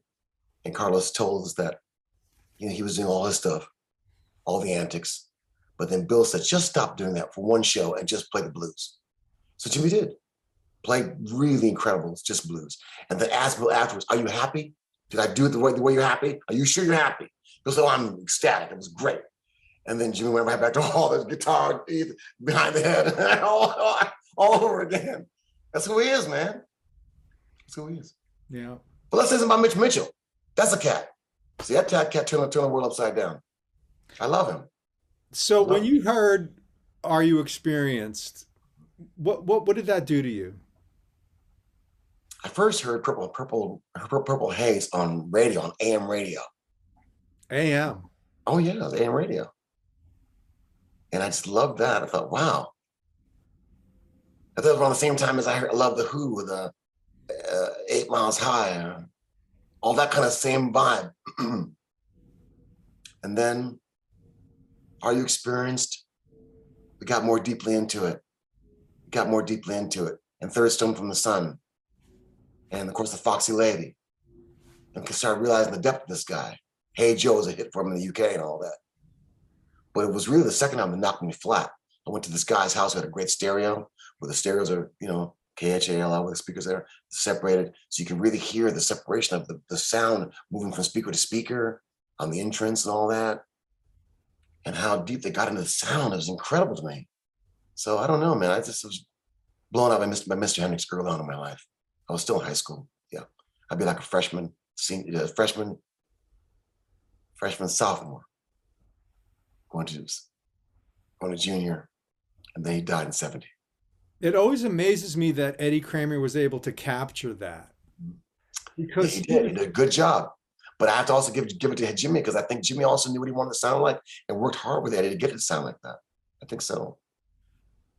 I think he was a hard worker in the studio. You can tell that's why those recordings live to this day, and it sounds so good. And there's a lot of recordings, because you're talking about a short period of time, though. It's like a 5-year window, basically. Yeah. He was a hard worker. I mean, to this day, as far as recordings, he's still right up there. We're still trying to understand what he did, how he did it. But I think it's because myself, I think he lived the blues so intently, playing the ghetto chitlin circuit so much, with Little Richard and all those people, knowing that world so intently. And then when you tripping, and then being able to bring all that psychedelic into it, it's the combination I love of being grounded, rooted in blues, but also being able to trip it out where it all makes sense. It all makes sense. That's a great point, actually. Yeah. It's earthbound, but it's in the cosmos at the same time. Yeah. And which is why I love even John Coltrane so much, because again, he could play disciplined jazz, all the changes of giant steps, write the damn song. But then when he wanted to go so far out, it's like, what the hell? But you almost didn't mind because it's Coltrane doing that. So I think there's a magic of that discipline first, and then freedom. Yeah. Like Vishnu, discipline, heavy discipline. The things he knows are staggering. The scales he knows, the modal things he knows, all the Indian stuff he's absorbed, all the Miles Davis stuff he's absorbed. And then when he takes it out, it means something. It's not just random playing. Yeah, because then it's got a home base to come back to. Yeah. How did you make the transition into producing as much as you did? Because you did so many Grammy winning and Grammy nominated and working with singers and working with so many different great artists. How did that all start for you? Because clearly you were like the hotshot drummer, and then the next thing I know, the Whitney Houston album stuff, that starts coming out, and Stacey Ladisaw. I mean, it's all there. So tell me about that a little bit. I got it was all very natural evolution for my own self. And after 77, I was told I would be dropped by the label if I didn't have a hit. That's when it first smacked me in the face, the reality of jazz rock fusion, the world that you know and love. If you don't give us a hit record, a hit song, you will no longer be on Atlantic Records. And I just got married in 78. And it was really important that I do well. I've always wanted to do well. And so then they said, just so you know, disco in New York is really hot right now. So we could take half the album that you put together off The Awakening and use half of that music. And then you can come to New York and be inspired by whatever you're hearing over here and maybe see how it hits you. And I went to New York and it did inspire me. I saw a lot of the nightclub thing that was going on, the dance, how packed it really was. People were really, at that time, 4 on the floor and songs and energy. It wasn't lacking energy. I could put Mahavishnu Orchestra energy behind that 4 on the floor. I could bring Brecker Brothers into it. I could record Power Station with Bobby Clearmountain, get great drum sounds, get Hiram Bullock and Cliff Carter and my cats to play. So I felt like I could just take all my energy and channel it that way. Just get a hit record, get a hit song, get a hit book. And I went to that Hilton Hotel on 6th Avenue and wrote 4 songs really quickly. I Don't Want Nobody Else to Dance With You, whenever it came to me, and cut them. And Bobby Clearmountain helped me get my good vocal sound. And God bless us, man. And Randy Brecker wrote a great horn chart for that jam. Michael Brecker played sax on a couple of his songs. It was just meant to be, kind of came together. It saved my career, speaking that I wouldn't be dropped. And allowed me to do a second album, Dance of Life. I Should Have Loved You. Tonight I'm All Right. More dance music. And some cool ballads too, and some fusionary things. I've always took a fusion song on there. But I really wanted to have a career where I wouldn't be dropped. I didn't want to be dropped. Yeah. So that's what really happened to me. And then they said, would you produce an album for Don Cherry, do a kind of Bitches Brew? And I did that with Tony Williams played drums, Lenny White, Raymond Gomez, all the cats came together. That was wonderful. But then I learned there was a little girl named Cecil Taylor that Henry Allen at Cotillion Records loved. And I said, why don't you let me just do 4 songs for Stacey? And if you like them, I can finish the album cheaply. I won't charge a bunch. But, if you don't like it, then you haven't lost very much. And I was hot at the time with I Should Have Loved You, my little thing. And he said, great. So I came back home to San Francisco, flew out here to T.M. Stevens. Carla Rucci was here with me, my guitar player from Nova, Frank Martin. We rehearsed the stuff. Let Me Be Your Angel, Dynamite, Jeff Beck, those songs. We cut it at the Record Plant Studios quickly, cut the stuff. Went back to see Stacy in New York, put her vocals on it. She killed the stuff. We mixed it, got Michael Gibbs again to do the string arrangement for Let Me Be Angel. And we had hit. God bless us. Then the phone started ringing. Clive Davis wanted, you want to do Dionne Warwick, you want to do Aretha Franklin, you want to do somebody, you want to produce somebody. And then, like Whitney Houston, all this stuff started coming. How was it working with Aretha? Incredible. See this fire? Here it is. That's what it's like looking in her eyes. Wow. You see that spirit, that strong in her eyes. When you first meet her, you see it. And then you have to realize who you're talking to. And you bow down, you genuflect, and you kind of stay down. But you want to let her know that you can also work it pretty good too. So you're very respectful. You want to fight. You're going to be the only there to love her. You're there to love her, but you want to have some hit records too. And then once the music starts, she starts singing and breaking her little sweat and carrying on. We become the best of friends. We're on the same team. We're fighting together to make the best music. And well, that's the thing, isn't it? Right? Yeah, that's the thing. Production is teamwork, isn't it? Yeah, it is all the way. You have to, as a producer, make the artist feel like the love, complete surrender love. From there, the willingness of making the music come to life comes on. And then I realized that she's such a genius that she wouldn't even come to the studio unless she knew every little thing she wanted to do with those songs. And it was memorized. I went one day out to the music to make a little change of a lyric, perhaps. There was no music on the stand. There was no words on the stand. It was just blank. It was all in her head. All of it. So I realized I'm doing some rarefied air here again. And she loved her voice. That's something I can tell you now. The two singers in my life, they're more than two, but clearly two, that just love the sound that comes out of them. Is her, of course, Whitney. And there are others, but those two come to my mind. Just love the sound they make. For example, Whitney, Aretha would want to come in the control room and say, play it back, and she have a long ash on a cigarette. And the ash would just hang there while she's listening to it. I wonder if the ash won't fall. The ash won't fall. She'd be loving the sound. Just loving her sound, like, yeah. So then I learned to love the sound. Yeah. And for example, if I would say, I'm a pop guy too. I know we can't get all too solely in the first verse. We got to control it. Second verse, open up. Our bridge open, and outro will go crazy. But the first verse, because I want the world. I want white, black, everybody.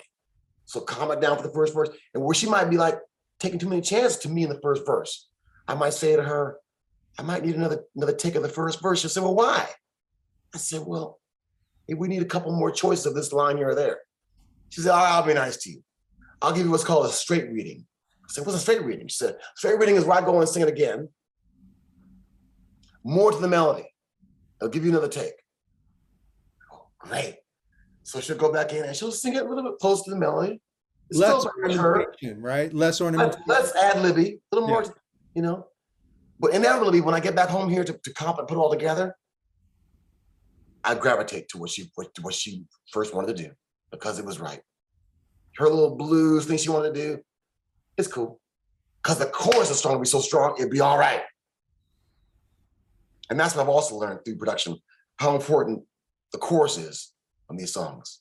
That they gotta be the thing that waves the flag to the world. Join in, sing along. This is your song, we're here for you. Verses can be more personal. Bridge can be more, but this is how I really feel about it. And chorus, let's all come together. Let's all come together and sing together. So once I kind of learned that dynamic, which I always kind of known really, I was raised listening to Motown music, Curtis Mayfield out of Chicago, Stevie Wonder, all the stuff. In Michigan, we heard all the hit stuff, even Patti Page, Old Cape Cod. And, I know music, so music. So I used to sit in Queens, New York when I wasn't playing with Mahavishnu Orchestra at diners. There'd be on the wall those things you can punch in and put your quarters in there. I want hits in that thing. So I worked to have hits in that thing. Well, Highway of Love ended up on there, didn't it? Yeah, Freeway of Love, it sure did. It sure did. Freeway. His first platinum album, my first million seller. So I was really proud about that. Yeah. And then we did it again with the next album with the George Michael duet. He was something else to work with. Really? So, yeah. He wasn't used to having a producer. He wasn't used to having anyone tell him, stop. But I had 10 tracks for him. And then after he recorded like over the 5, 6, 7, 8, 9, I'm getting out of tracks. But he wants to keep going. He says, go back over the first 4 tracks. Go back over No, George, I know. Those first four tracks are my record. You think you're getting better, but you're going down. Your strength is diminishing. You're so smart in that way, because that is such it's a thing we learn from jazz, but it's a thing we also learn from singers. Mm-hmm. That's right. You don't want 17 takes like Phil Spector and Tina Turner doing 37 takes of, River Deep, even though she could do it, whereas it's kind of in the first few takes, isn't it? It is. For me, it usually is. And I'm leaning upon those takes. I mean, I can get parts. I've learned to do, I work backwards when I produce. I always get the outro, the blowing, get all that done first. Because if I get too calculated on the first verse, the blowing will go away. The spirit will go, okay, bye-bye, out of the room. And the ending of the record will suffer. So I've learned, get the ending first, all the free blowing, hey, everybody, it's a party, party. And then we can go back and do the first verse and be more calculated. That's so interesting. Yeah. Because you're thinking 3-dimensionally, you're not thinking linearly. Whatever that means. If it's good, I'll take it. I mean, if you can enter the building from another entrance, you're still you find the place you want to get to, but you don't always have to go in through the front door. Yeah, because I know these singers, we need to have a killer ending. And I know the body is strong in the beginning. So I want to get all that out and let it fly. And then once we get all that stuff good, then we can go get picky about stuff. All my records are done like that. Really? All of them. Every Whitney Houston song, I've done 20 songs with Whitney Houston. How many have I done for Aretha, Regina Bell, Mariah, all of them. They sing it through, great. Now we're gonna work on the outro. Just go on it. And they blow out there so strong, now they get happy. The endorphins are really flowing now. All the mental bullshit's gone. All the fear, gone. We kicked it in the ass. Now it's like, yeah, this is a damn hit. I didn't know at first, but now I know it's gonna be a hit. Right. Now let's go work on that first verse. Where did you get that idea? God. It's all God. I can't take no credit for none of it. I just asked God. I said, God, please give me a hit. And something else tells me, do this, do that, do this, do that. Oh, that sounded good. Do more of that. It's like you're on stage. When something sounds good to you, you do more of it. Something ain't working, you flip. I asked you, how do you know that? God. Your intuition. The ear tells you a lot, doesn't it? Yeah, your spirit. Because the ear tells you when it's not right. Mm-hmm. That's right. Yeah, that's right. It's important to have things in tune. Yeah. George Michael was very kind to me. He says, I always like your production because I can tell things are in tune, which I want.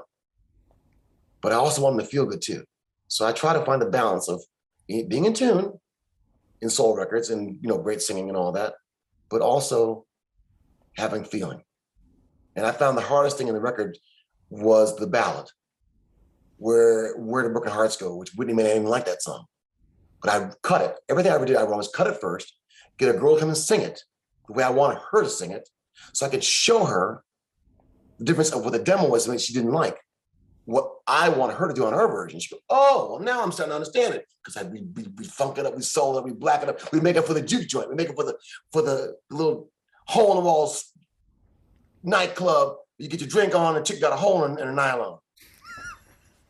Yeah, you make it like that. Because if it works there, it'll sound great on NASA's boat. Randy Brecker said the same thing to me about working with Horace. He said, You got to have something that the ladies can shake their butt to. He knows it, man. And Horace Silver was successful too. He found all those right. Boom, dum, dum, dum, dum, dum, dum. He's badass. Instrumental hit singles and all of that. Yeah. So Horace was really big for the Brecker Brothers, according to Randy. And of course, they were both in that band. But yeah, it's like, how do you get people to listen?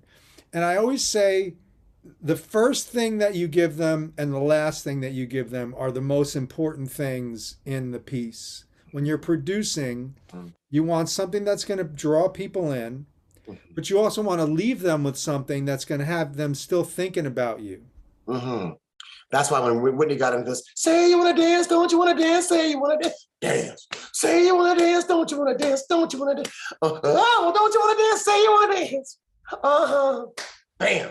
With somebody who loves me. See, all that came out of the blue. Keep it. Work on that more. Get all that first. Get all that first. Get all that first. That's my ending. See? Surprise ending. There you go. Bam. Not expecting it. There it is.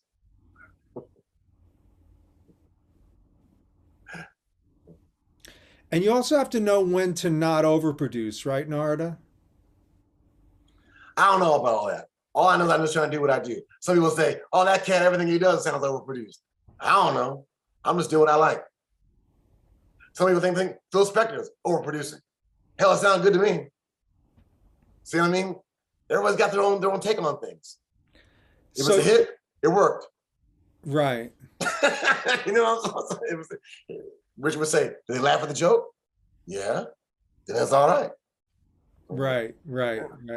That's right. You know what I mean? Well, because laughter is an autonomic response, right? Right. That's so interesting. Yeah. And you've worked with so many singers, and I find that that in some ways is the biggest challenge, because the instrument and the physicality of it and what it does to connect with the audience, all of that is so crucial that if the singer isn't comfortable, if the singer is tired, if the singer is, I mean, all the things that start to happen, like going out of tune or being a bit pitchy or losing the fire. So how do you coach singers to get the best take that you want? Just by having them start with the outro of things? And yeah, but mainly first loving them. Everyone needs confidence. Everyone needs love. Everyone needs a hug. Everyone needs to know it's going to be okay. Because guess what? The microphone, what you're going to sing in that microphone is going to hopefully last forever. And they know that. They know that whatever they're going to put down on that given day will be heard 10, 20, 30, 40 years from now and more. So it's a daunting pressure that we don't talk about.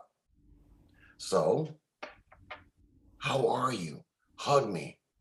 Hey, you sound fabulous. You sound great. Even though you might be a little hoarse, it's working. The hoarseness is bringing the essence of what you're singing to my soul. So use it. Just feel it. See, that's the love you pour on them. The love makes it all work. Like a coach, very much a coach. Even if you hurt your ankle, you hurt your wrist, Greg. I know your wrist. You'll play fine. Just play from the spirit. You'll do fine. You'll get past it.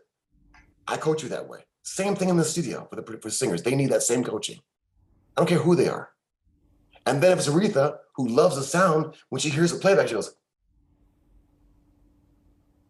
that's just the way I hear it. That's just the way I hear it. And Whitney, when she came in for the second album, after the first album blew up, she was tired. They worked her to death. Tired of the second album. Came in here, said, all these songs that Clive's picked, I don't know any of them.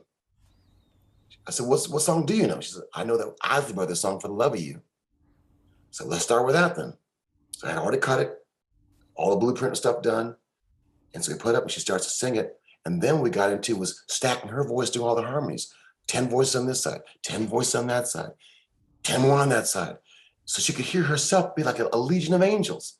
And that gave her the strength and inspiration. When she heard all her own voices, it gave her like the wind back in her sails to kind of then go into I Want to Dance Somebody Loves Me, Where the Broken Hearts Go, So Emotional, all that stuff just started coming. So I really found that when you give the love and just make them feel like inspired by their own sound, it's very important. It'd be like you're the great drummer. We give you the time to get the drum sound you like. Yeah, you feel the love from that, you're gonna play your ass off. Yeah, it's true. It's about sound at the end of the day, isn't it? Yeah. And that you feel good. Right. Sure, feel good, man. It's your record. I'm here to help you make your record. I'm here to enable you Yeah. to be the best you, and to bring the best, to bring the essence forward that is that music, right? Yes, yes. And always know that Quincy says this the song is the star.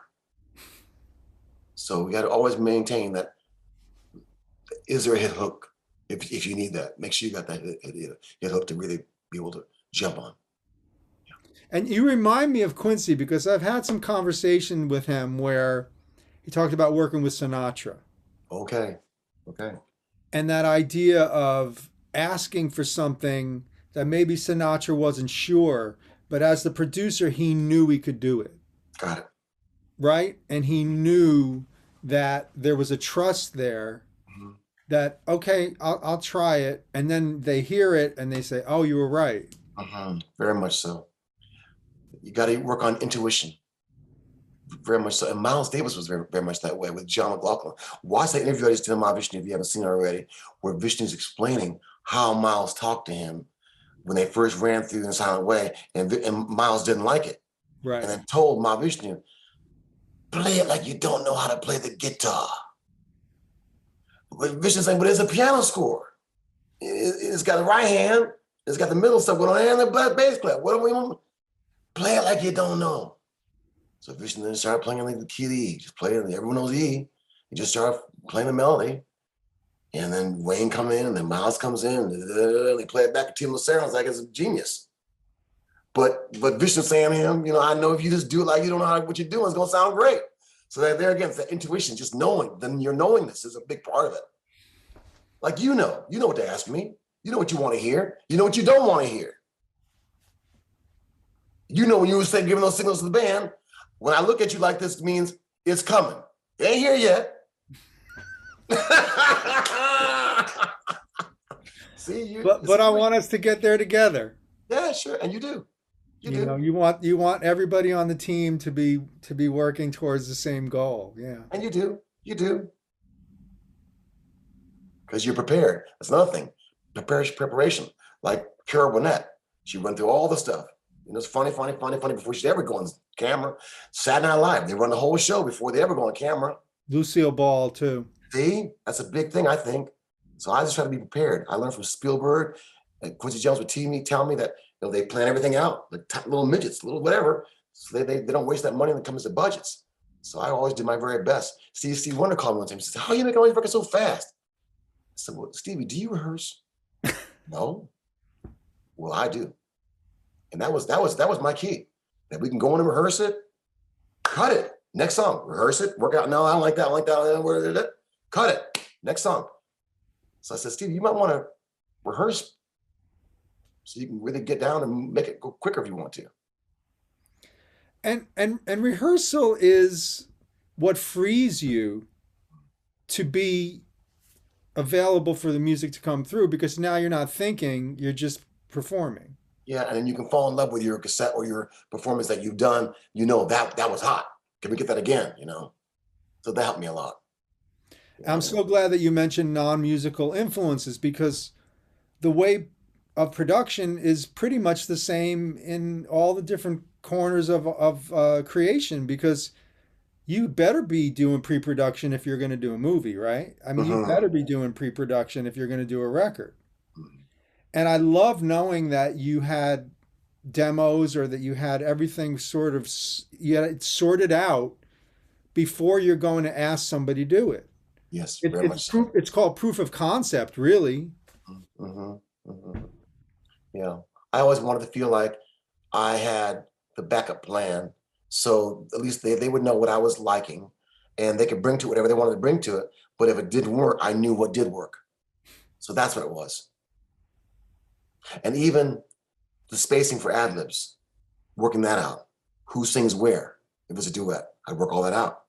Says, George, you're going to sing here. Or you're going to sing here. I'm not sure what you want to sing, but I know what does work. So at least the holes are there for you. Yeah, so all that is, strategic, because you only have a couple hours working people. Every song I ever did with Whitney's within 3 hours or less.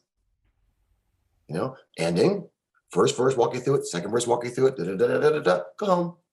Then we stay on all night long, copying everything together. Get my cassettes, brought to me in the morning, looking at it and making a little adjustment. Before she got there, she walked in the door, sit down, hit play, pow, bam.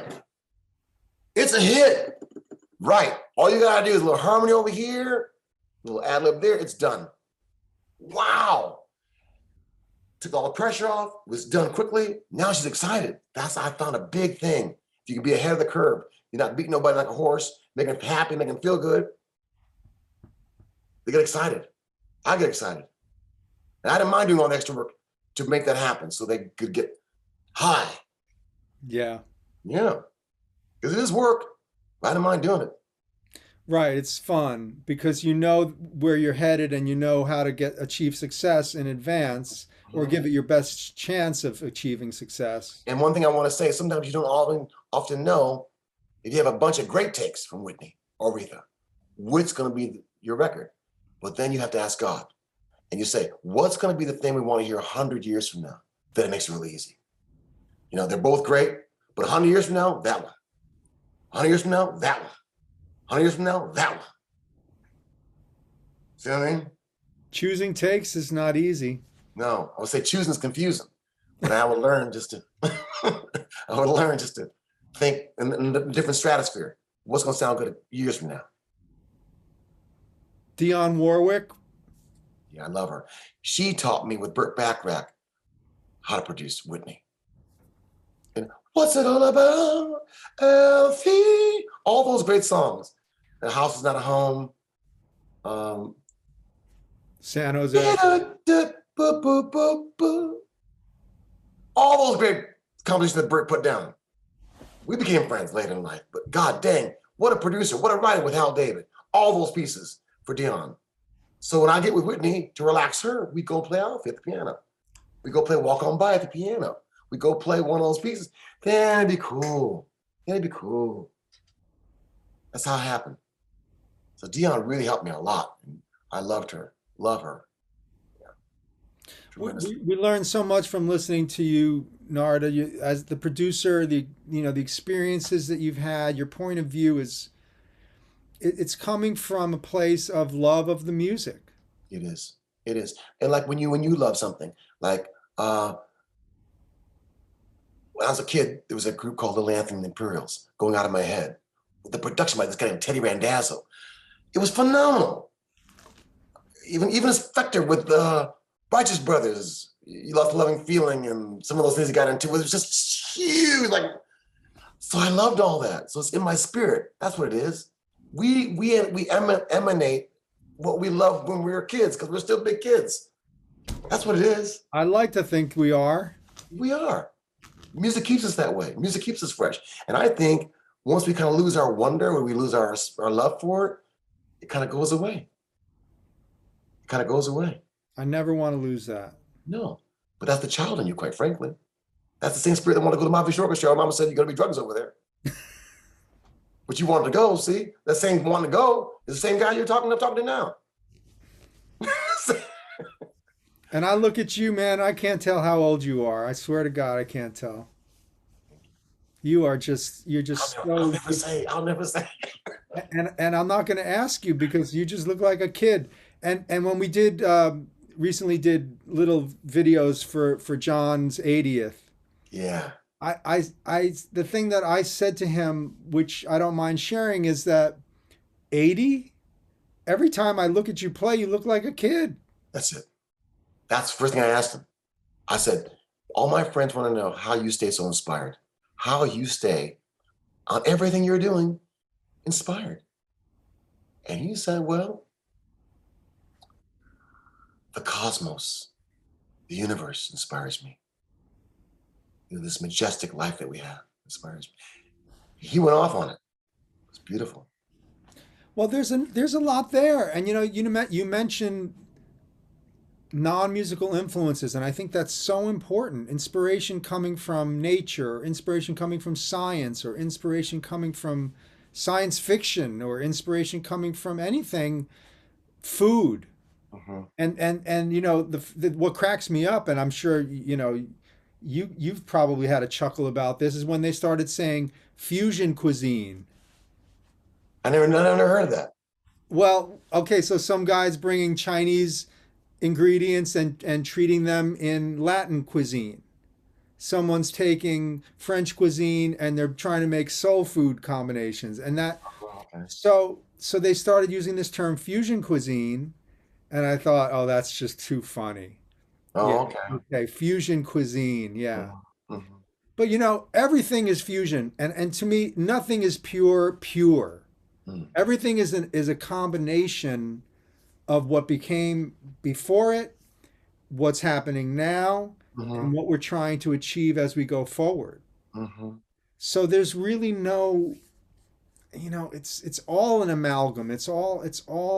I mean, look at you. All of the things that you have done musically. Somebody would say that's not the same guy, Mhm. but it's all coming from the same person's mind and imagination. It's very inspiring, really beautiful. Thank you, brother. Thank you so much. Thank you so You know, much. and I'm so glad that we have a chance to talk because we really have had our phone conversations, but now we're really getting Yeah, into it a little yeah, bit. yeah. And man, you're back drumming. You're back drumming, aren't you? Well, yeah, I never stopped drumming. I love But I mean, drums. you're back gigging. Well, but I'm not going to do that right now, though. I did some gigs. I did some great gigs, about 6 to 9 gigs altogether. But then God said, stay home with the family. I have little kids, 8, 7, and 3 years old. And they were not doing well with me being gone very long. And so I realized that the kind of wife I have needs me. So I have to be around. So I'm making more of my home here in the studio and doing what I can do. And then when I do go out for my own NARADA music productions in the future, I'll do them in a way where my family can handle it. But Journey, those guys go out for months. Like they're gonna go out in a couple of days, February, March, April. They play, man, for a long time. So that would not be good for my family. How But did I'm you? very proud of the album we have coming up. We have a good album called Freedom coming up, the double album, which I helped produce with Neil. That's a hot record. Oh, I want to hear that. Yeah, that'll be out spring or summer or whenever they're gonna get it, but it's all done. And how did you enjoy working with Journey? I enjoyed very much the compositions of some of the things I just always have loved. I'm a big fan of Steve Smith, and then having to play what Steve played live. They've evolved into not just what the records do, but what Steve played live. And Steve really is a hell of a musician, and he's grown. I mean, I remember when he first came on the scene with Gianluca Ponte, with Ralph Armstrong. I heard about him, all that. It's cool, cool, cool, cool. And then he took some of the things he liked about me and put them into the early Journey stuff, like Mother, Father. But then as he grew playing with the live stuff with them, when he went back again to join them, he added so much musicianship into Journey now that it was staggering to like try and learn all that. Yeah. He played a lot of great stuff, man. Then there's another guy named Ainsley Dunbar who played a lot of great stuff in their early Journey. His little sense of feels like his own. So it's a lot of memorization and learning. So I had to really just like go to school. I went to school of Journey. And then we brought Dean in because Dean knows all the catalog of stuff I would never even think about. Then he knew his way of playing it. So then I mirror what he knew with what I knew. And that was a cool thing because I like two drummers. I don't do it that much, but it's a hell of a sound. It's like an army coming at you. So that was kind of a cool thing to do. Well, James Brown had two drummers, You know didn't what I mean? And I like playing with Bernard Purdy. That was cool. But in this band, all the parts had to work because the bass, the guitar, there's parts. So Dean's parts, my parts, all the parts had to fit. So it was a lot of study. So God bless, man. The cats are going to go out there and hit it hard on a big tour coming up now. And we have a new album called Freedom, which we helped produce, put together. And I did all the vocals with Arnel Zoom on the Philippines. Did you? And all the parts were done in different places. John Kane, the great writer, and down wherever he be in Florida. Randy in LA. Randy Jackson played bass in LA. Jason is the great, there's another cat singing backup and playing up in Seattle area. So the parts would be farmed back into me after we give them like out to them. And we put them all back together again. So it's a lot. But what was great was working with Neil. Neil has a lot of inspiration to write songs and riffs and ideas and what he wants to get into. He can be mean on that guitar, man. Yes. So we play drums and guitar only and make that sound hot. Then add all the other stuff into that, which I love. And then he started doing some keyboard stuff. We did right on keyboards. So we drums, keyboard, guitar, and then add everything else into it. So did you do vocal arranging on that too? Some with him. Yep, some whatever was needed. If he had it, I'd back it up. I really was very much a coach that would just support. And then when it needed me to kind of add my thing, I would. A few years back, though, you also got back with Jeff Beck, huh? That was incredible. Jeff Beck and I are like peanut butter and jelly. Something about the way he plays that guitar too. Something I just kind of instinctively anticipate. I kind of anticipate him, you know? Or maybe because I listen to him so much, I can just anticipate. 'Cause I remember like when we were touring together with Mahavishnu and him, I would purposely every show go in the audience and just watch his show. All the Blow by Blow material. Like, you know, because we ended as lovers, the Stevie Wonder piece, and just watch what he was bringing to it and how he would cry on it and solo on it. And I had a fondness for how he would take the sweet things and rough them up. Take the sweet chords, the major sevens, and then kind of bend on them and cry on them. Bring his fingernails with car grease into him. So I kind of like that juxtaposition. So I really like playing with Jeff. It's kind of easy for me in a way. It's kind of easy. Because I have an idea of what he's going to play even before he plays it. I can feel it. You know, Vishnu was a professor. I mean, I have an idea, but no, it's not going to be that. It's going to go over here. So no one's going to go over there. So no one's going to break down soft. See what I mean? You have to always just be holy and reverent. But Jeff, I had an idea what he's going to do. It's just our nature. Yeah. And he's such a melodic player. Yeah. And making the Wired album with George Martin was a wonderful thing, because Martin, Beatles producer, was very encouraging of Jeff. Again, I watched that producer relationship to Jeff. So you learned also from watching one of the great producers. That's Tom Dow, Dennis McCott, Ken Scott. Those guys are my teachers. I watched how easy they made everything feel. You know, let's mention Ken Scott though, because he was on Emerald Beyond, right? Yes, and he also did this stuff with Billy. And the stuff with Billy, yeah. And the drum sounds are out of this world, you know? And he would be the one to teach me, well, this is what Ringo would do. So, well, what would Ringo do? He said, well, you put towels on the drums. Or we're going to put a towel on the bass drum. Boom, boom, boom, boom, boom, for the heartbeat. You know, he would do those type of things, which I thought was really cool. Ken Scott is like an encyclopedia of knowledge. And the sounds, again, in the control room will blow your head off. Incredible. That's all I can say, man. It always fascinated me that Ken Scott, who had worked with the Beatles and worked with, you know, Supertramp and all these great vocal groups, he had the best sounding instrumental albums because he treated all the instruments as voices. Also, I think he's really smart about balancing. The mixing would just sound so beautiful. You could, I mean, no matter who you were, you could play those records that he'd work on, and they just sounded well balanced. Yeah. You know, that's a gift, because ain't no one telling you how to do this. Ain't no book on it. You're really going off of your pure ear and instinct. And multiple playback systems, right? I mean, you got to play it on your car. You got to play it on your friend's car. You got to play it all around. I mean, that's my approach. At that time, we were early in the game. I was early in the game, and all we ever played was in the studio. I only hear it from the studio, and when it came out on a record at my home. We never heard it anywhere else. I only heard it in the studio. I left the studio, that would be it. And then when it came out on a record, or, you know, after they're done mixing on a record, that's nothing else. Nothing else. That's more amazing. And even Garden Love Light. I mean, we cut it. We went to try the studios to mix it. Next thing you heard it be on a record in the mastering. That's it. Nothing more than that. I mean, now I love going to my car and, you know, whatever else I can put it on. But back then, no. You know. So what else is happening in your life right now, Nard? Just raising my family. Happy to have my studio. You must come visit my studio, Greg. It's really a great place. I'm happy to have worked on the new Temptations album, a song called When We Were Kings, a tribute to the when they were in the 60s, which was one of the hardest records for me to make, to sound like them, do all the sounds of my voice, like what they would sound like, to teach them. So that was phenomenal work on my half, you know?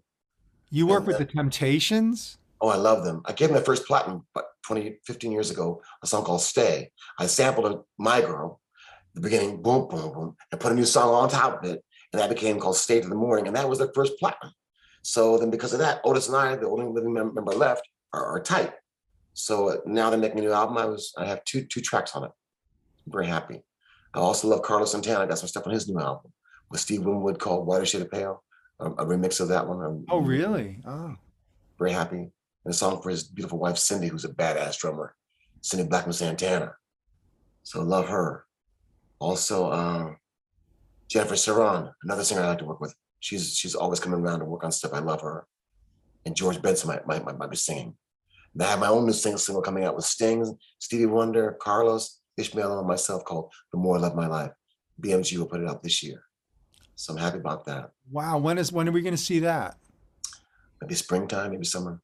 Coming out soon. And there's more. I can't think straight. I'm developing a new artist, a little 7-year-old kid I really like named Ivan. So I'm taking time to do him. And other singers who I love. I'm always open to doing things. So, you know, God keeps me busy. But I'm really happy I can be home. My studio is on like 2 or 3 miles from here. I can walk it all along the water. Like where Otis Redding sang Send a Dock to the Bay, it's right out back to the studio. So I'm really happy to be home here, comfortable, make my music, you know, do what I want to do. And in my future, I really want to make a life story, like a play called The Freeway of Love, from Mahavishnu Orchestra through Whitney, through Aretha, all the hits, like a play, a story. I'd love that to happen. So I'll work on that at some point. Yeah. Well, certainly some of these stories have to be in there. Yeah, they will. I want that. Yeah, because it's my history, but it's also things I don't want the world to forget because it's beautiful stuff. Yeah. I had a hand in, I cut the original Higher Love for Whitney Houston back in the day on her third album. When the estate said, what do we have that we could, you know, put back out again? I remixed Higher Love, and then Kygo remixed Higher Love. So that became a big hit for them all over again. So I'm really happy about that. And then that inspired me to do my idea called Voices from Heaven, where I would take people who were in heaven, John Lennon, Elvis Presley, who they ever, put new tracks up onto them and put that out. So I want to do that kind of work in the future too. No shortage of ideas from you. No, I don't have a shortage. No. You can't get to everything, right? I'm trying. You'll help me. Hey, I'm available. I know, you're great. Anyone who can play Visions of the Emerald Beyond from start to finish is mighty. Not because I played it. That music is incredible. God, Lord, what Mahavishnu wrote. And he gave me demos on cassettes to learn it. You hear him playing it on keyboards. That's how I learned it, off him in little keyboards, humming the melodies. It's like, man, this is incredible. So if you can play all that music, you all right, man. You all right. I don't know 5 guys in the world that can play all that music. And you're one of the top 5. So there you go. I'm humbled. There you go. There you go. Who do you know who can play it? Dennis? I don't know. I mean, it's honestly not something that gets played a lot. I know. You know, I mean, it's basically the guys like Husband and John, the people that John chooses to play. Otherwise, there's really not. I mean, you know, it's interesting. You make a point about who's playing Mahavishnu now, and it's a little bit better than it was 20 years ago when we started trying to you know revitalize it on stage. But now you see string quartets. You might see some, you know, different guitar groups are going to play them. There's a lot of students playing this stuff, and that's certainly encouraging. But there's become a new interest in that period of music from young people now. Good. I love it. And there are a lot of cats now, because they watch on YouTube, they can see all that stuff. They can study all of it, which we couldn't do. They're jumping miles and miles ahead of it. And like jet planes doing stuff. Little girls who are 15 years old are like, phenomenal. Yeah, it's accelerated. Unbelievable. Eric Moore, this guy I watch. There's so many different people out with the little girl named Sina. I love her. All kinds of people I'm watching. They're just jamming it with so much professionalism. Like, wow, man. Well, you guys raised the level. You raised the bar. That's all we're trying to do is keep up with you. Well, but it's gone there, man. It's gone beyond me. I'm like, what do I have to say now? I better think of something quick. Narada, you're the best, man. You're the best. Love talking to you. Love your smile. Thank you, Greg. Love your energy. Thanks, Greg. It's been nice talking to you too. You asked me a lot of nice questions. We hit a lot of nice things I don't always talk about, but love talking about. I'm a fan of the history of it. I'm a fan of what I've been able to see that I want to share with people. That's like just unbelievable. When I first touched Billy Cobham's hands, they're so soft. I couldn't believe all that fire and power, but like baby skin. And they said, well, I play with my fingers, Play with my fingers. Okay. You know what I mean? No, we're not shoveling. We have to have some dexterity there. Yeah. So our heroes, man, our heroes. I love them. When I interviewed Billy on my Zoom, it was incredible to talk to him. And I would say to him, well, let's talk about the genius that you got into on the pattern of Birds of Fire. Bang, yeah. Spectrum. Tommy Bolin. That's what I want to talk about. Okay. I love that we can capture this history and that we're having it. You're doing it. You just had John McLaughlin on your podcast. Yes, Billy. Tell everybody where they can find your podcast, Narada. Well, Billy was done under Modern Drummer. I was doing a series of 14, I think we have 13, 14 series. Lenny White's in there, a bunch of my genius cats are in there. And then I also have my own called All In, Narada Michael Walden All In. And Mahavishnu is part of that. And then as I go forward, I'll probably do more for All In. But I'm very happy to have a voice where we can, in this medium, like we're talking to you, share the stories and spread the education, because in the schools, they can take these things and this is how we learn. So it's good, man. Yeah, I'm even teaching a course right now on podcasting. So yeah. It's a good way to have the oral history passed on and help things to move forward and grow from the seeds that you guys planted. Yeah. I want to say one thing in closing, Greg, that's coming to my spirit. There's a record by a cat, a band named Cold Blood, and there's a cat named Sandy McGee, and the album's called Sisyphus, and this opening track is called Shop Talk. And between Mitch Mitchell and the jazz side, which we've heard, and what he did with the funk, became a big inspiration, influence on me. And then being raised in Michigan, where everybody can play. I mean, right across the street be a cat named Randy. Yeah, come on in here. And Randy had his drums. And he'd whoop your ass. See what I mean? It was everywhere. Or you go to a show to see Grand Funk Railroad, and that cat, Don Brewer, will whoop your ass. See, that's what I'm talking about. Drummers need to get ass whooped to be badass. That's what's happening. Billy Cobham whooped my ass, you hear me? Just to watch him play. God, how can he do that? Then in the rehearsals for Love, Devotion, Surrender, I sat behind him. Oh, you did? On the floor. The power is staggering. You were at Love, Devotion, Surrender? In the rehearsal in New York. Oh. On the floor to watch him. It's staggering. That's what I'm trying to tell you. It's not just YouTube. It's not just listening, but it's being able to experience and smell it and get close to it and playing the juke joints. Play with the people who don't have nothing. Make them dance. if you can. That's what I'm talking about. That's what makes the fusion good. That's what makes everything come to life. I think so. Playing the fusion like Junior Walker would play it. See what I'm saying? That's what it is, man. That's what it is.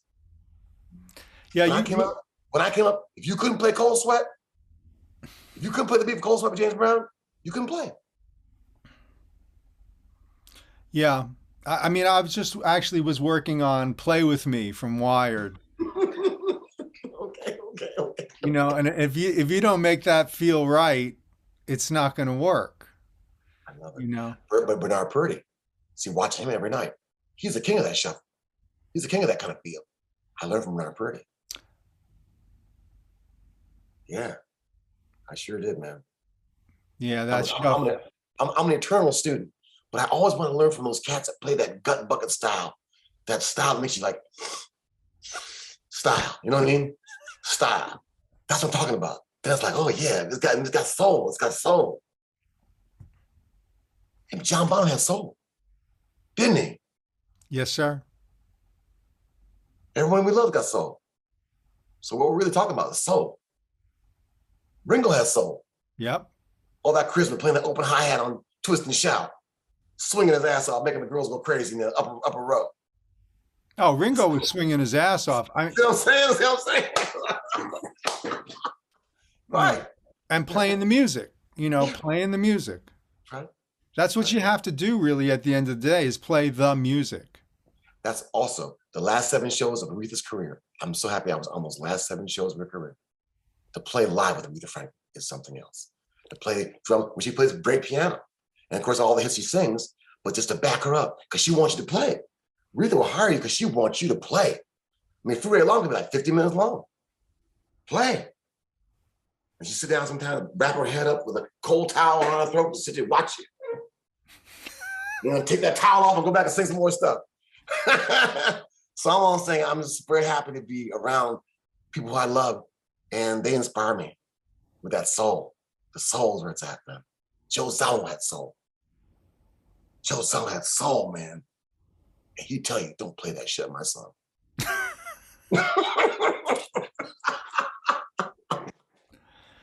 Well, NARADA Michael Walden, you inspire me. And you inspire so many of us. And I know all the drummers and musicians that are going to watch this are going to love hearing every word from you. And I want to thank you for taking the time to talk to me. Don't hang up right away. I want to talk to you after we sign off. But I'm just going to say thank you, everyone, for listening to the ProgCast. I'm going to have Ralph Armstrong on here pretty soon. Woo! So we'll have all the Inner Worlds guys and all the hippest people are going to be on here. But I have my friend here, Michael, and I'm just so pleased to talk to you, buddy. And I just lots of love. I'm pleased that you touched my heart doing that Visions of the Emerald Beyond album from start to finish. People don't know, but I'm gonna tell them that album is an incredible piece of work that Mahavishnu put down. He just did. 100%. And that you could pick that up, man, and learn that the way you did and play the way you did with your band, that's what really made me go, this cat's got magic. So I want to really make sure you feel me say that to you. Amen. Thank you, NARADA. Okay. Thank you too. See you next time, everybody.